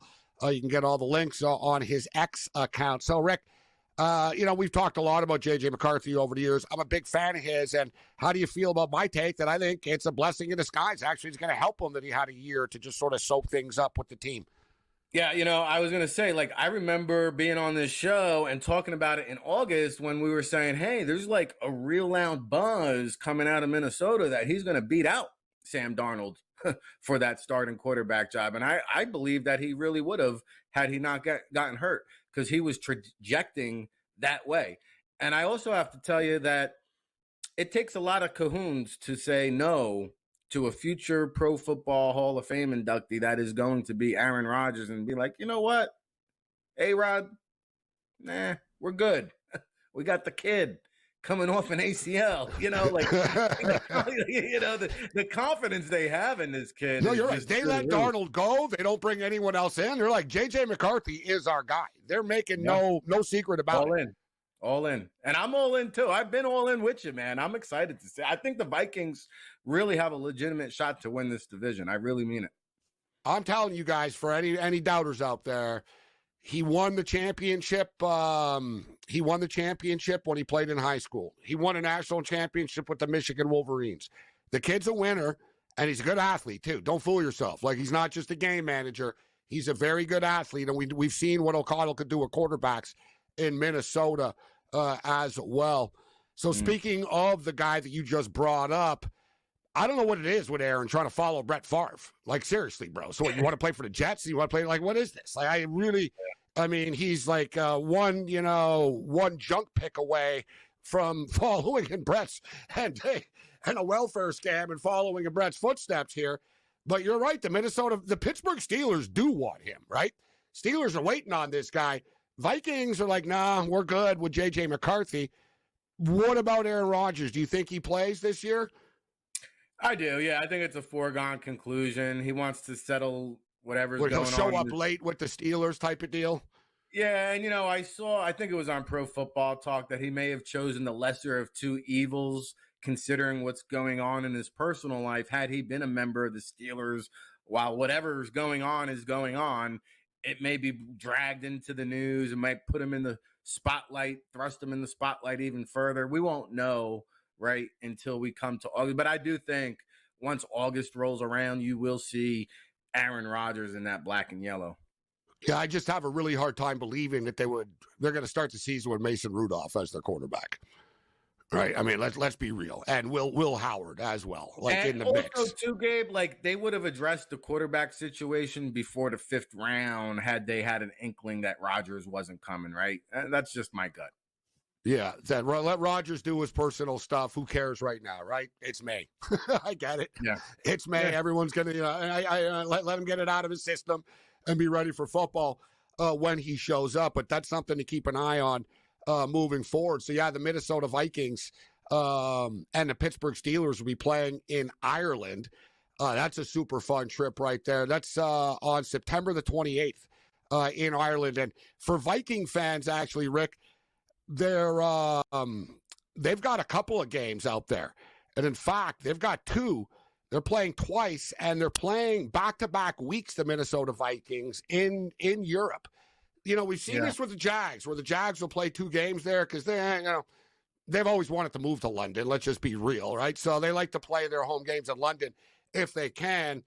But the Minnesota Vikings will go from Ireland, so they're playing in Dublin on Sunday, September the 28th, and then the following Sunday, October the 5th, they're at Tottenham Hotspur Stadium in London, England, against the Cleveland Browns, Rick.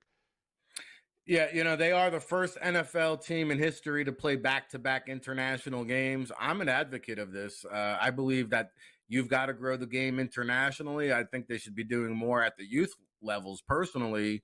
But my understanding, too, was I don't think the Vikings are sacrificing any home games, which is cool. So they're both going to be considered on the road as they travel to these international games. And we're getting, I think as soon as next year, we are going to see an international game weekly, which is awesome. Yeah. Because every Sunday we'll have kegs and eggs, 9 a.m. international football across the pond.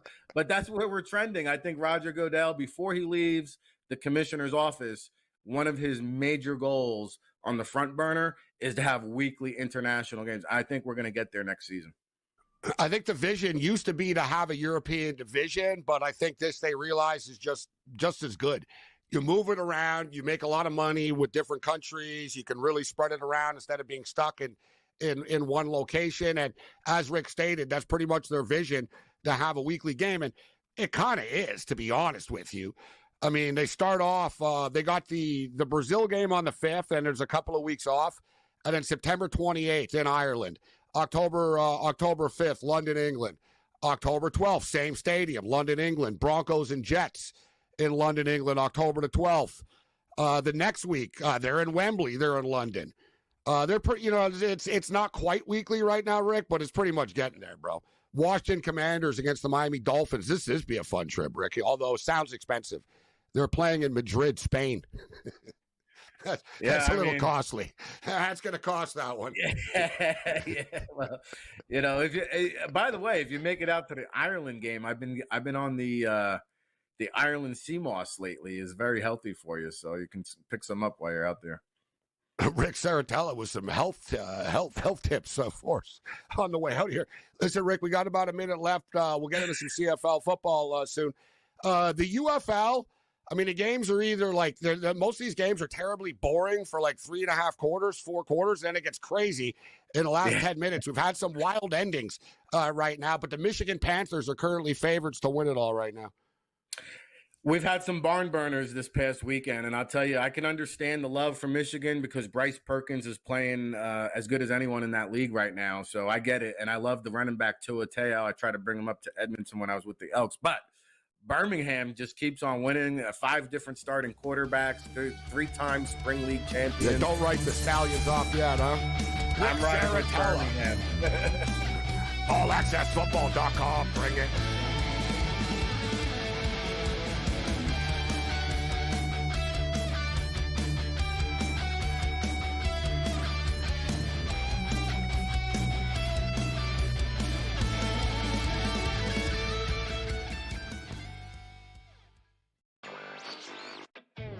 Still underdogs at home, on the road, and all of these games. It's time for people to start understanding a legitimate team that has a chance not only to win the series against Cleveland, but also maybe even go all the way to the NBA Finals. I think a lot of the focus has been on why the Cavs have not played particularly well. A lot of that is due to injury, of course, but I think that's taking too much credit away from what the Pacers have done. Newswire. Only on SportsGrid. Malaysia Fawali, who you guys know I am a huge fan, has decided to switch allegiances and stay in league. And now she's going to go play for Kim Mulkey. Her, Flau'jae Johnson in the backcourt. It's going to be interesting to watch. You wonder sometimes with roster construction, maybe too much is not too good. Betting above the rim. Only on SportsGrid. I don't know what he was doing taking step-back threes at the end of that regulation when he's got bigs on him and he should be driving to the hole. It's already bad enough that I'm playing with all these NBA and D1 studs that are unstoppable, and I'm the worst one there, and I can still ball with them. But if I start calling fouls, they'll revoke my privileges. Like, I man up when I play with them. Pharrell, Coast to Coast. Only on SportsGrid. Two guys that can do it all. Too much electricity this morning. This is a good time. We're having a lot of fun. I had to do a triple take. Ka-ching! Why? Because of parity. I didn't mean to offend. Yeah, it's not going to happen. Load management is a dirty word. Let him rip. You know what? Circumstances provide the results. What? How do you do this once? Oh, Donnie, you got such a good show there. A network that is booming. The Early Line. Only on SportsGrid.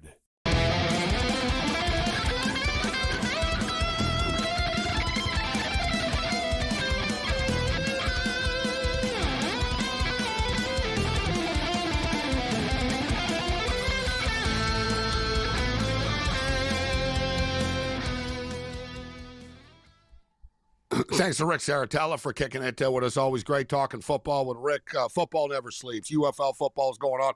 CFL football season is around the corner. The preseason is set to begin in a couple of days.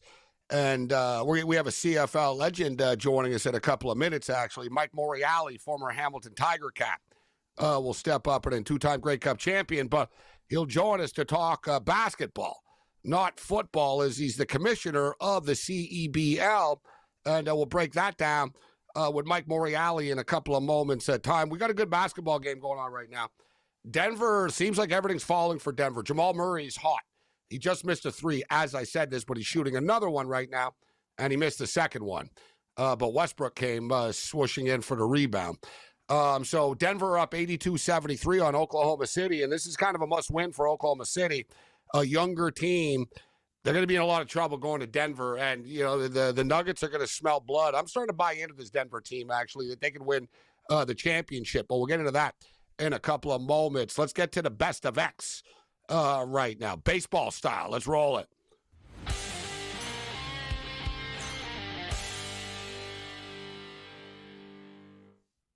So Paul Skeens announced that he will be participating in the World Baseball Classic for Team USA, which is massive news and not really a surprise, right? Because if you're Paul Skeens, God knows you're never playing in a big game with the Pittsburgh Pirates. So this is a chance for you to actually play like. No, it's true. It's like the Olympics and hockey and the Four Nations stuff for like players that are on bad teams. Like Sidney Crosby. Sidney Crosby's never going to win again on the Pittsburgh Penguins. But he's driven by the fact that, you know what, his legacy is strong. He'll stay in one city for his entire career. And he had the Four Nations. That's why he's playing in the World Championships right now. He's going to play in the Olympics next year. He's trying to get the most, like playing high-level games as he can. So big news, though, for the U.S., because there's been 5 World Baseball Classics before, and the United States have only won one. All right, they won once in 2017. Japan are the kingpins of this stuff. Japan have won 3 of the 5 events, and the Dominican Republic won once, and the U.S. won once. So the last go around, it was freaking epic. Remember, Ohtani struck out Mike Trout with the tournament on the line and the championship on the line. The U.S. team was stacked the last time. Like, offensively, they were stacked. They didn't have Aaron Judge, but they had Mike Trout. They had Trey Turner. Like, they were freaking loaded offensively. And the excuse was that, you know what? They don't have their full best pitchers. And at the time, it was like, Garrett Cole didn't want to participate. Paul Skeens wasn't a thing then yet. So he's still at LSU, whatever. So now the U.S., all right, you're going to get their top arms. Now there'll be no excuses, but I got to tell you, and we've got some futures already for this right now. So this is going to start next March. So we go through this baseball season, and then before the season starts next year, we'll have the World Baseball Classic. And the USA are favored right now at plus 210, which I don't really get. I know that Aaron Judge is playing, and now they announced that Skeens is going to play. Like Mookie Betts played, so I imagine he'll play again. But Japan are just so loaded. Like, look at Japan's pitching staff, guys. With Yamamoto, Sasaki's getting hit right now, but he'll be fine. Imanaga on the Chicago Cubs. Like the other Japanese dudes that they have there. Like, between the Japanese baseball major league stars and the studs that they have in their own league, the combination has been potent in this tournament. They've won 3 out of 5. To me, they're very live at plus 260. The Dominican Republic are always really flashy. They've won once. They don't always have everybody play. We'll see what happens with their roster. They're plus 450. Puerto Rico are 8-1. Venezuela are 14-1. South Korea are 16-1.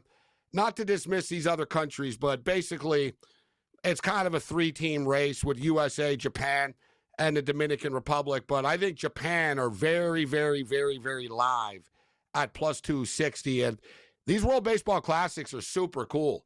There's been 5 of them. I've been to 2 of them. One of them was in Toronto once, and we went years ago. I think that was the first one, actually.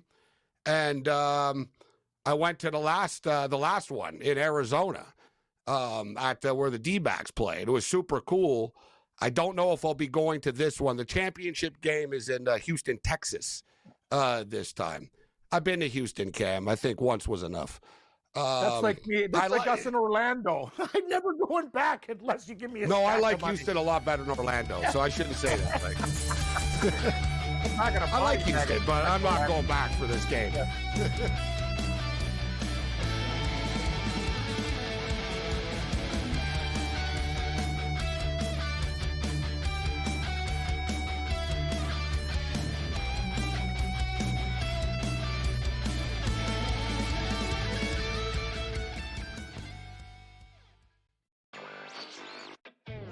still underdogs at home, on the road, and all of these games. It's time for people to start understanding a legitimate team that has a chance not only to win the series against Cleveland, but also maybe even go all the way to the NBA Finals. I think a lot of the focus has been on why the Cavs have not played particularly well.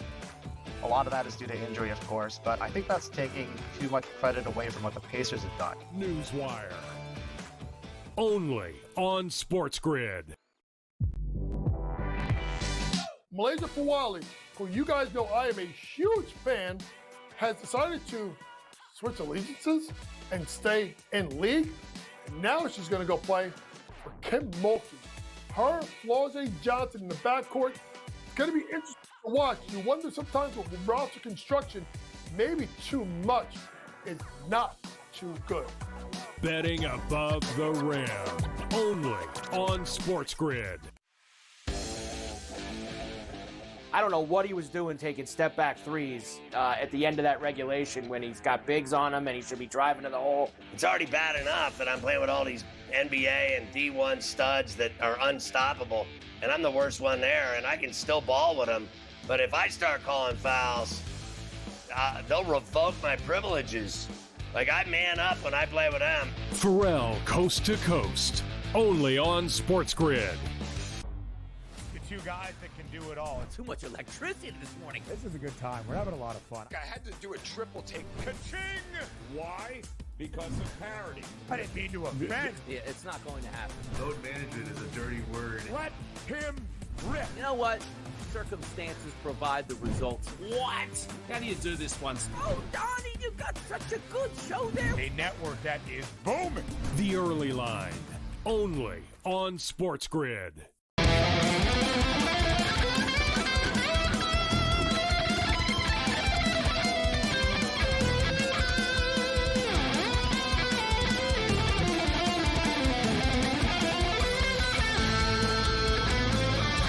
The Twisted Tuesday continues. This is Sports Rage. I am Gabriel Morency. We're throwing it down on the SportsGrid Radio and Television Network, Sirius XM Channel 159. Shout out to all of our television affiliates and platforms. Let's do this thing. We're now joined by a 12-year veteran of the CFL, a two-time Grey Cup champion, an all-around badass, but he's also the co-founder and commissioner of the CEBL that just keeps on growing and getting bigger and bigger. They just tipped off another season over this past weekend, and there's a lot of excitement in the air about the upcoming CEBL season with some great events coming up. Let's bring in the one and only commissioner. Mike Moriali joins us. Mike, it's great to have you on the program, man. Thanks for joining us. I'll tell you what, I've met a lot of athletes, and I've been in the music business for a long time, and, you know, we say this in a good-hearted way. I've never seen someone that can drink beer like Danny McManus can. Oh, like his hands are massive too, Mike. Like he has like two. I saw him with like double fisting twice. So he had four. His hands are so big, and he's sitting there talking.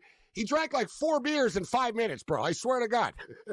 A legend. He is a. There's not too many quarterbacks out there that can do what Danny can do on and off the field. That's for sure. He didn't look like a quarterback. That's why. We love you, Danny. We love you, Danny. So. I want to ask you, how do you end up running a basketball league? Your passion was football, but it should be noted, I know you always had a passion for the business side of sports as well. You were, the marketing director, you rep the, the Players Association, et cetera. So you had, a passion for the business of sports, but what made you say, you know what, I'm a football guy, but Canada needs its own basketball league? It's a bit of a long story, but I'll condense it. I mean, I always, to your point, I always thought I was going to, be in the CFL as long as possible, try to get an executive position. It didn't really interest me to be a coach or anything, but I always loved the business side of what we're doing. I was entrepreneurial at heart, owned a bunch of restaurants and all this other stuff. So I had all this knowledge. And at that time, before the CBL came around and before the CPL, and of course, before any of the new iterations of the women's leagues that have come on, the CFL was the only domestic sports league in the entire country and had been for over 100 years. So it was a perfect training ground to get to know and understand domestic sport in Canada. So as I befriended Richard Petco, the gentleman who was the founder and all the money behind the CBL, he had owned a team in another rival league, which no longer exists. He knew me because of my time spent in Toronto, of all places. I'm usually recognized my Hamilton days, but He's a Mississauga guy, and he had me out to some of his games going back 8-9 years ago, and just started peppering me with questions about, what you would do and about the league and about the players. And before long, he said, listen, I want to do my own league. I want to play in the spring and summer. I want to play FIBA rules. Can you help me build that? And I'm like, sure.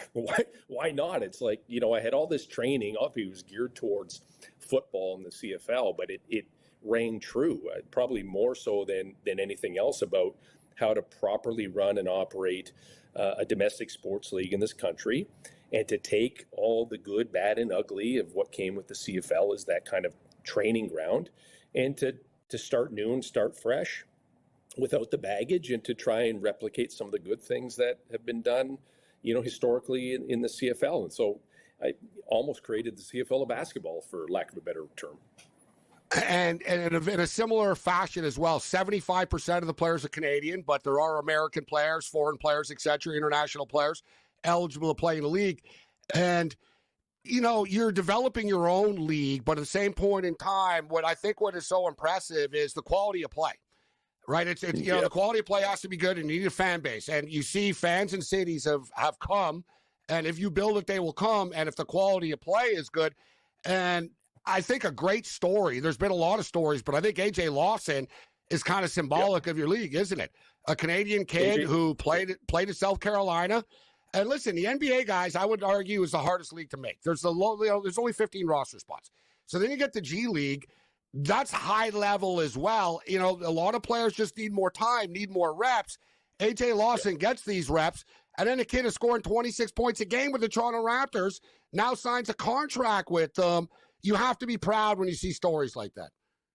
It's amazing, because here's a guy, in AJ, that was a little reluctant to come play in the CBL. End up getting a Canadian agent that said, listen, if you want to come here and you want to be in shape to go to Summer League, and part of what we do is allow our players to go to Summer League if they're getting a Summer League invite. So he comes to the league, he performs at a high level, he's game ready. He goes to Summer League after game, 12, 13, 14, whatever it is, and never comes home, because he's there, he's game ready, he makes a huge impact, and then that starts his career. Signs in the G League as a two-way, gets a chance to go to the Mavs, goes all the way to the NBA Finals last year, comes and gets picked up by Toronto. Next he's the first ever, Canadian CBL-born player to sign a true standard NBA contract. It's a huge story, and there's many of those. There's over 20-some-odd players that have gone through that similar path. AJ being kind of the first Canadian. Lindell Wigington was another one before him. Jackson Rowe playing for the Golden State Warriors. And once you create that pathway, then it just breeds tons of players that want to follow that same pathway. Because to your point, the NBA is a difficult league. It's the best league in the world. It's the hardest league to get into. It's only one league with 32 teams. There's lots of basketball that gets played globally, but the shining lights are all pointed in one direction. So our proximity to the U.S., our proximity to the NCAA, our proximity to the G League and the NBA itself just breeds more people wanting to come this direction. They feel comfortable in Canada. There's no difference really. They can eat the same things, and family can come and back and forth, and they're getting noticed, and the pathways existed to get people back to the NBA, back to the G League, or for bigger contracts overseas. Mike Moriali joining us, Commissioner Mike Moriali. So, Mike, we got a couple of more minutes with you. We got to do this again, definitely, and we'll talk a little football. But I love what you're doing. I love special events, and talk to us about some of the things that you guys have planned in the league this year, like an outdoor game in Montreal at Jerry Park, former home of the Montreal Expos, now Jerry Park Tennis Stadium. You're playing at the Calgary Stampede as well. Talk to us about some of the events you have coming up. Yeah, I think a couple of big ones. The Stampede's a huge one, obviously just a huge event in Canada. We have a neutral site game in Red Deer, Battle of Alberta, Edmonton, and Calgary. And then, of course, the first ever 5x5 outdoor pro basketball game in the country at IGA Stadium, Montreal. I mean, that one has caught some serious fire. We're likely going to be at a sellout. We're already well over 8,000 tickets sold with still another week and a half to 10 days to go. So it's just, you pray for a good day, and it makes for tremendous TV and tremendous opportunity for players to be in an environment that they've probably never been in before. And basketball's an outside sport, right? It should be played outside. Everyone grew up playing basketball outdoors. And just to imagine like that feel, I can't wait till the dusk hits and the lights are on and the game's on the line and the winning buckets taking place outdoors with the moon in the background. I mean, these are things that are they're moments in time that you can build on. But we're a disruptor league. We like to do things differently. We like to take risks, like to take chances. These are some risks that we're willing to assume because we really believe the outcome is going to be tremendous. Mike Morreale with us. Mike, it's been great having you on the show. We definitely got to do this again. I'm going to get out to a Vancouver Bandit game in the coming weeks, and I look forward to it. They signed Tristan Jass. A lot of excitement in the area for everybody out there. We encourage you to go to a game live if you can, but if not, you can watch it on television. You can go to their website as well, and it's a high-level, fun basketball league. And like I said, the fans are really getting into it. We've got a lot of fans that follow us on Twitter that we're excited to have you on the show. Mike, it's great to catch up with you, my man, and continued success. Well, thank you, guys. Much appreciated, and hope to be on again soon. Mike Morreale with us. Awesome stuff, Mike. There's Mike Morreale with us, commissioner of the CEBL. And as I stated, if you haven't seen this league, it just keeps on getting better and better on a yearly basis, and the quality of play is top-notch. It really is. Like I said, you got guys that have played, in the NBA, 10-day contracts, big-time NCAA.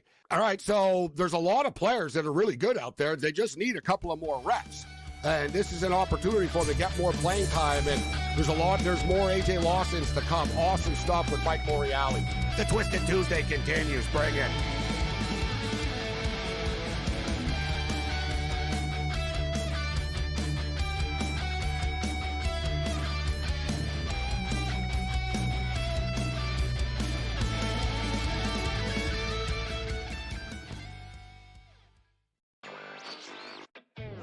Still underdogs at home, on the road, and all of these games. It's time for people to start understanding it's a legitimate team that has a chance not only to win the series against Cleveland, but also maybe even go all the way to the NBA Finals. I think a lot of the focus has been on why the Cavs have not played particularly well. A lot of that is due to injury, of course, but I think that's taking too much credit away from what the Pacers have done. Newswire. Only on SportsGrid. Malaysia Fawali, who you guys know I am a huge fan, has decided to switch allegiances and stay in league. And now she's going to go play for Kim Mulkey. Her, Flau'jae Johnson in the backcourt. It's going to be interesting to watch. You wonder sometimes with roster construction, maybe too much is not too good. Betting above the rim. Only on SportsGrid. I don't know what he was doing taking step-back threes at the end of that regulation when he's got bigs on him and he should be driving to the hole. It's already bad enough that I'm playing with all these NBA and D1 studs that are unstoppable, and I'm the worst one there, and I can still ball with them. But if I start calling fouls, they'll revoke my privileges. Like, I man up when I play with them. Pharrell Coast to Coast. Only on SportsGrid. Two guys that can do it all. Too much electricity this morning. This is a good time. We're having a lot of fun. I had to do a triple take. Ka-ching! Why? Because of parity. I didn't mean to offend. Yeah, it's not going to happen. Load management is a dirty word. Let him rip. You know what? Circumstances provide the results. What? How do you do this one? Oh, Donnie, you got such a good show there. A network that is booming. The Early Line. Only on SportsGrid.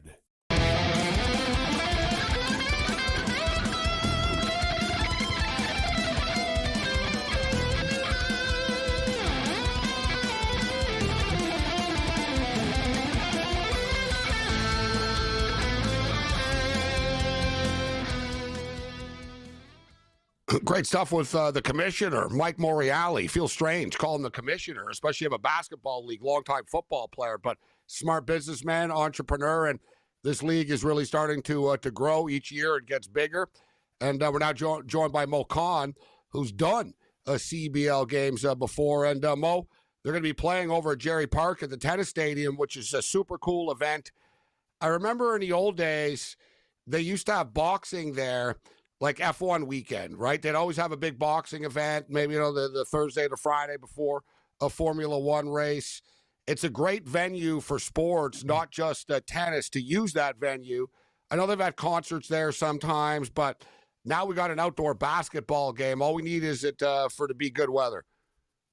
Yeah, I mean, right now the weather's supposed to be like 16 and rain on that day, but hopefully that'll change the next couple of weeks here. But a lot of excitement, Gabe and Cam, about this game in Montreal. They open up. That's pretty depressing, Mo. You just burst my bubble, like you said. It's supposed to rain. Hey, aren't you a promoter? Come on, stay positive. You just burst my bubble. Well, Gabe, it's going to be cold and gloomy and tough times. But you know, it always rains during the F1 race too. I've been to them. It always rains that weekend. The for last whatever few years reason, it like has, every time. Yeah. But like they opened up their season in Montreal against Brampton on Sunday. Last Sunday, you had Calgary Edmonton, which came down to the final shot, won by the Calgary Surge. So right now, we expect to see some good ball. I think there's, as I said to you last week, I think Niagara, Vancouver, and Scarborough will be the favorites to win. But I think there'll be a lot of parity, a lot of upsets. So for those who are going to be watching this for the first time, it's a great ball. And as Mike Morelli said, you have guys who go from this league to the Summer League in Vegas or straight to the G League or even the NBA contract down the road. Yeah, AJ Lawson just signed a 2-year deal with the Toronto Raptors. Super impressive. He's been the first one to, get this major long-term contract. But they've had 20-plus guys go to the NBA, G League, 10-day contracts, etc. It's good basketball. That's, listen, if it's not good, people aren't going to watch it, right? So it's good basketball, though, right? You watch it, and you're like, oh, this is high-level basketball. Very entertaining endings of the games and competitive league. And, so I know they signed a betting deal with some of the local government sports books, right? Like the play lines of the world and stuff, the OLGs of the world, etc. But from what we understand, Tony Bet, sportsbook Tony Bet does have CBL basketball games up. So, and we're not getting paid to say that, but we want to support the league. And I know you degenerates won't watch it unless you can bet on it. So I got to give you a book to bet on it. Good casino at Tony Bet too. Trust me, I've tried them all. Very slick. Yeah. So, yeah, they were known for sort of an online poker like site type deal, but yeah, they got sports rolling right now as well. So good to hear for the CBL. All right. So as far as basketball is concerned, we're at a commercial break right now, and there's about 6 minutes left in this basketball game. Oklahoma City just went on a little run. It wasn't looking good for them. Denver were starting to pull away. The Oklahoma City guys, they're a lot like the Boston Celtics. All they do is take threes. So it's basically like one three after another, whether it's a good look or not. They set up for a three, and they're hell-bent on hitting the three. And I get it, they were down, but they really play from the outside a lot.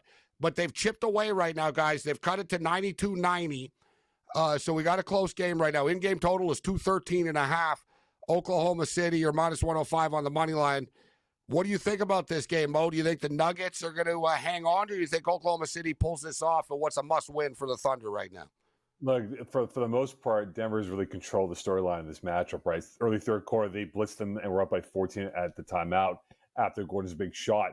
But I just think now for OKC, they've been inconsistent, guys. And Gabe, you brought this up last week and how they were, they had a relatively easy run against Memphis. And Denver gave them the hiccups early on, right, in this series. And I just think right now, does Jokic have enough energy in his reserves to win this series for the Nuggets? Because quite frankly, beyond him and Aaron Gordon, even Jamal Murray to an extent, there isn't much depth to work with. Whereas the Thunder had the depth to work with, and you expect them to pull this game out and go back to Denver up by a score 3-2, and perhaps closing it out in Game 6 on Thursday, Friday, whenever the next game is. So I think the depth for OKC will come through, and they'll prevail to win the series or win this game to move back 3-2. I'm not sure. I laid the points with them. I'm in trouble. And this game isn't getting there now as far as the total is concerned. It's 213.5 instead of close at 221. So it's a little off the pace. On fire. Dort's on fire representing Montreal for you two guys. He's playing well. And Montreal North. He's hit a couple of shots over the last couple of minutes. He also missed a lot of shots, too. That's true. Great I'm just trying to look at the glass half full for Dort. Yeah. Yeah, no, I like Dort. SGA's missing shots, too. They're all, I don't know, they kind of just look young and uptight. Like, they look nervous a bit, right? Like, they're pressing. Like I said, just take it they seem to just need to relax a little bit. But this is the process of these young teams trying to get through the playoffs. And the Cavaliers implode again. I'm surprised. Listen, they blew a freaking 19-point lead. They were in control of this basketball game tonight. And the Pacers come back and win. And now the Knicks have the Celtics on the ropes. What do you think tomorrow, Mo? Will the Knicks win in Boston, or can Boston pull off one win at home? I'm not saying to win the series, but can they pull off one win at home here tomorrow without Jason Tatum in the lineup? I'll give Boston Game 5 tomorrow. I think the emotional charge they'll get from this situation now, Tatum being out for the rest of the year, will give them that. And think about it, guys. Like, so far in every game in this matchup, Boston's jumped out to a lead, right? And then you look at Game 4, and you kind of felt it, even when they were up by 8-9 late in the first half, that it wasn't a comfortable 8-9-point lead. And you saw the third quarter when they just ran right through the Boston Celtics. I think what it comes down to, as we made the point with OKC, can they get better shot selection? Because every possession is almost a three-point shot from White, from Tatum when he was healthy, from Jaylen Brown and others on that roster. Can they use an attack inside presence and win that battle there? If they can do that, then maybe they pull off that Game 5 win and force a Game 6 at MSG. I agree with you. You know what? Last night when I saw the number, I was sort of like, that's crazy. How the hell can you lay points with the Boston Celtics? But if you're a championship team, you can't just be dependent on one player. And they do have other studs on this team. I don't think they can come back and win 3 straight, though.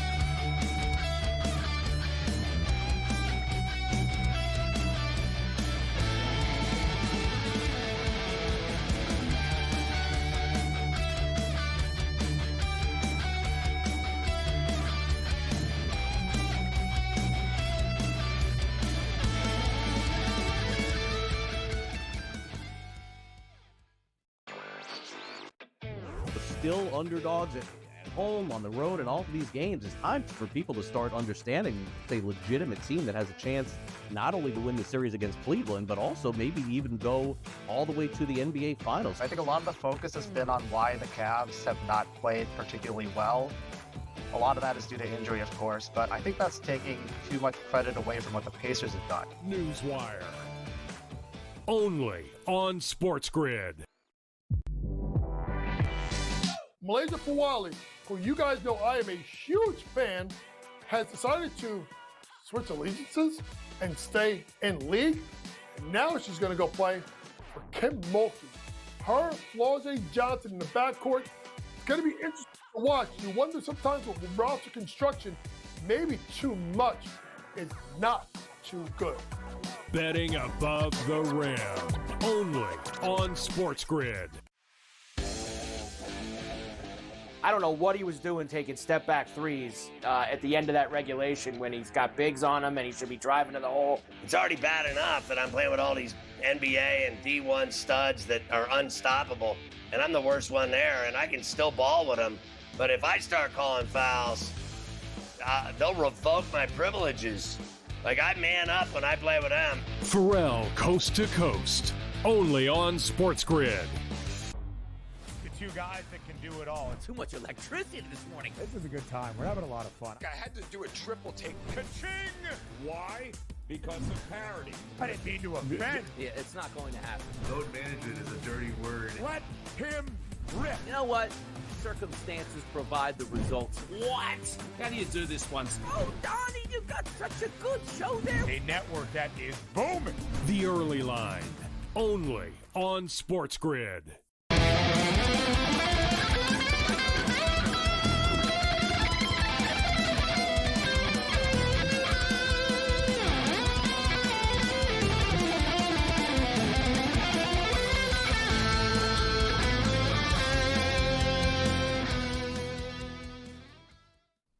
We got a 94-94 football game, basketball game right now. I was going to say I want to get to the football before we're done here. 94-94 our boy Greg Frank, Flyer fan, not overly enthusiastic about word to Rick Tocchet. Looks like he's going to get the job. It'll probably be announced tomorrow. I sort of get it in a way. Yeah. It's one of these deals where I understand the hire because the NHL is an old boys network. So once you know somebody and you're in and your buddies, you're sort of in that circle. And they needed a coach. He was frustrated in Vancouver. They were frustrated with him. So it's sort of perfect timing. But the Flyers are a young sort of team, up-and-coming team. And put it this way, a good example is look at Kuzmenko.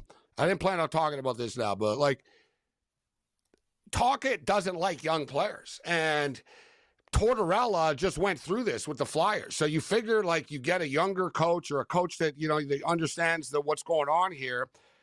Tocchet doesn't like playing young guys. He gets frustrated at mistakes. And I think there's sort of it tops off with Tocchet, right? He's not a hockey genius. He's a hard work guy. Yeah. He's pretty smart with the X's and O's with good coaches, but you know what I mean? He can only go so far, I think. So we'll get into that, but we got a 94-94 game here. I want to get our poll question answered. We got all these international football games, but let me give you guys the updated NBA championship odds, because that's what I love about this stuff. You can bet this stuff as these games are going on. The Thunder are still the favorites to win the championship. In my opinion, guys, this team is not winning the championship. They're going to be lucky to win this game, this series, whatever. They're not winning the championship. Oklahoma City. I'm going to dismiss them personally. They're plus 115. The New York Knicks, wow, like this would be pretty wild if the Knicks actually win the championship, but I'm not really fully ready to say that they're even going to beat the Pacers. The T-Wolves are plus 450. The Pacers are 6-1. The Nuggets are 9-1. The Celtics are 22, and the Warriors are done, but they're at 150-1 now. Who do you say wins the NBA championship, Mokan? Look, I really believe that the Nuggets, if they get this game 5, they have a good chance because, again, you talk about the best player in the world, in Jokic, right? And he's not been stopped. I talked about his energy levels. He can maintain that high level of excellence? If he does that, Nuggets are very tough guys, and I think they can make that run towards the NBA Finals if they do so. Cam, what's your pick? Who's going to win the championship? Timberwolves, baby. Finally give Minnesota the championship they deserve for those long-suffering sports fans. T-Wolves, please. T-Wolves Pacers, like that's just an NBA nightmare for the commissioner and the league. Ratings. I think it'd be a great series. I'm thinking that's what I want too. I'm thinking what would make them cringe. They want the Knicks, and I guess at this point they would say, all right, give me the Knicks and Denver, Jokic versus the Knicks. They'd be able to sell that. Correct. We'll see what happens here. This game is interesting. And Timberwolves, they got exciting young players. I'm so sick and tired. We need this market and this market. Well, you know what? Watch an Indiana Pacers game. It's fun. They got exciting guys on their team. Yeah.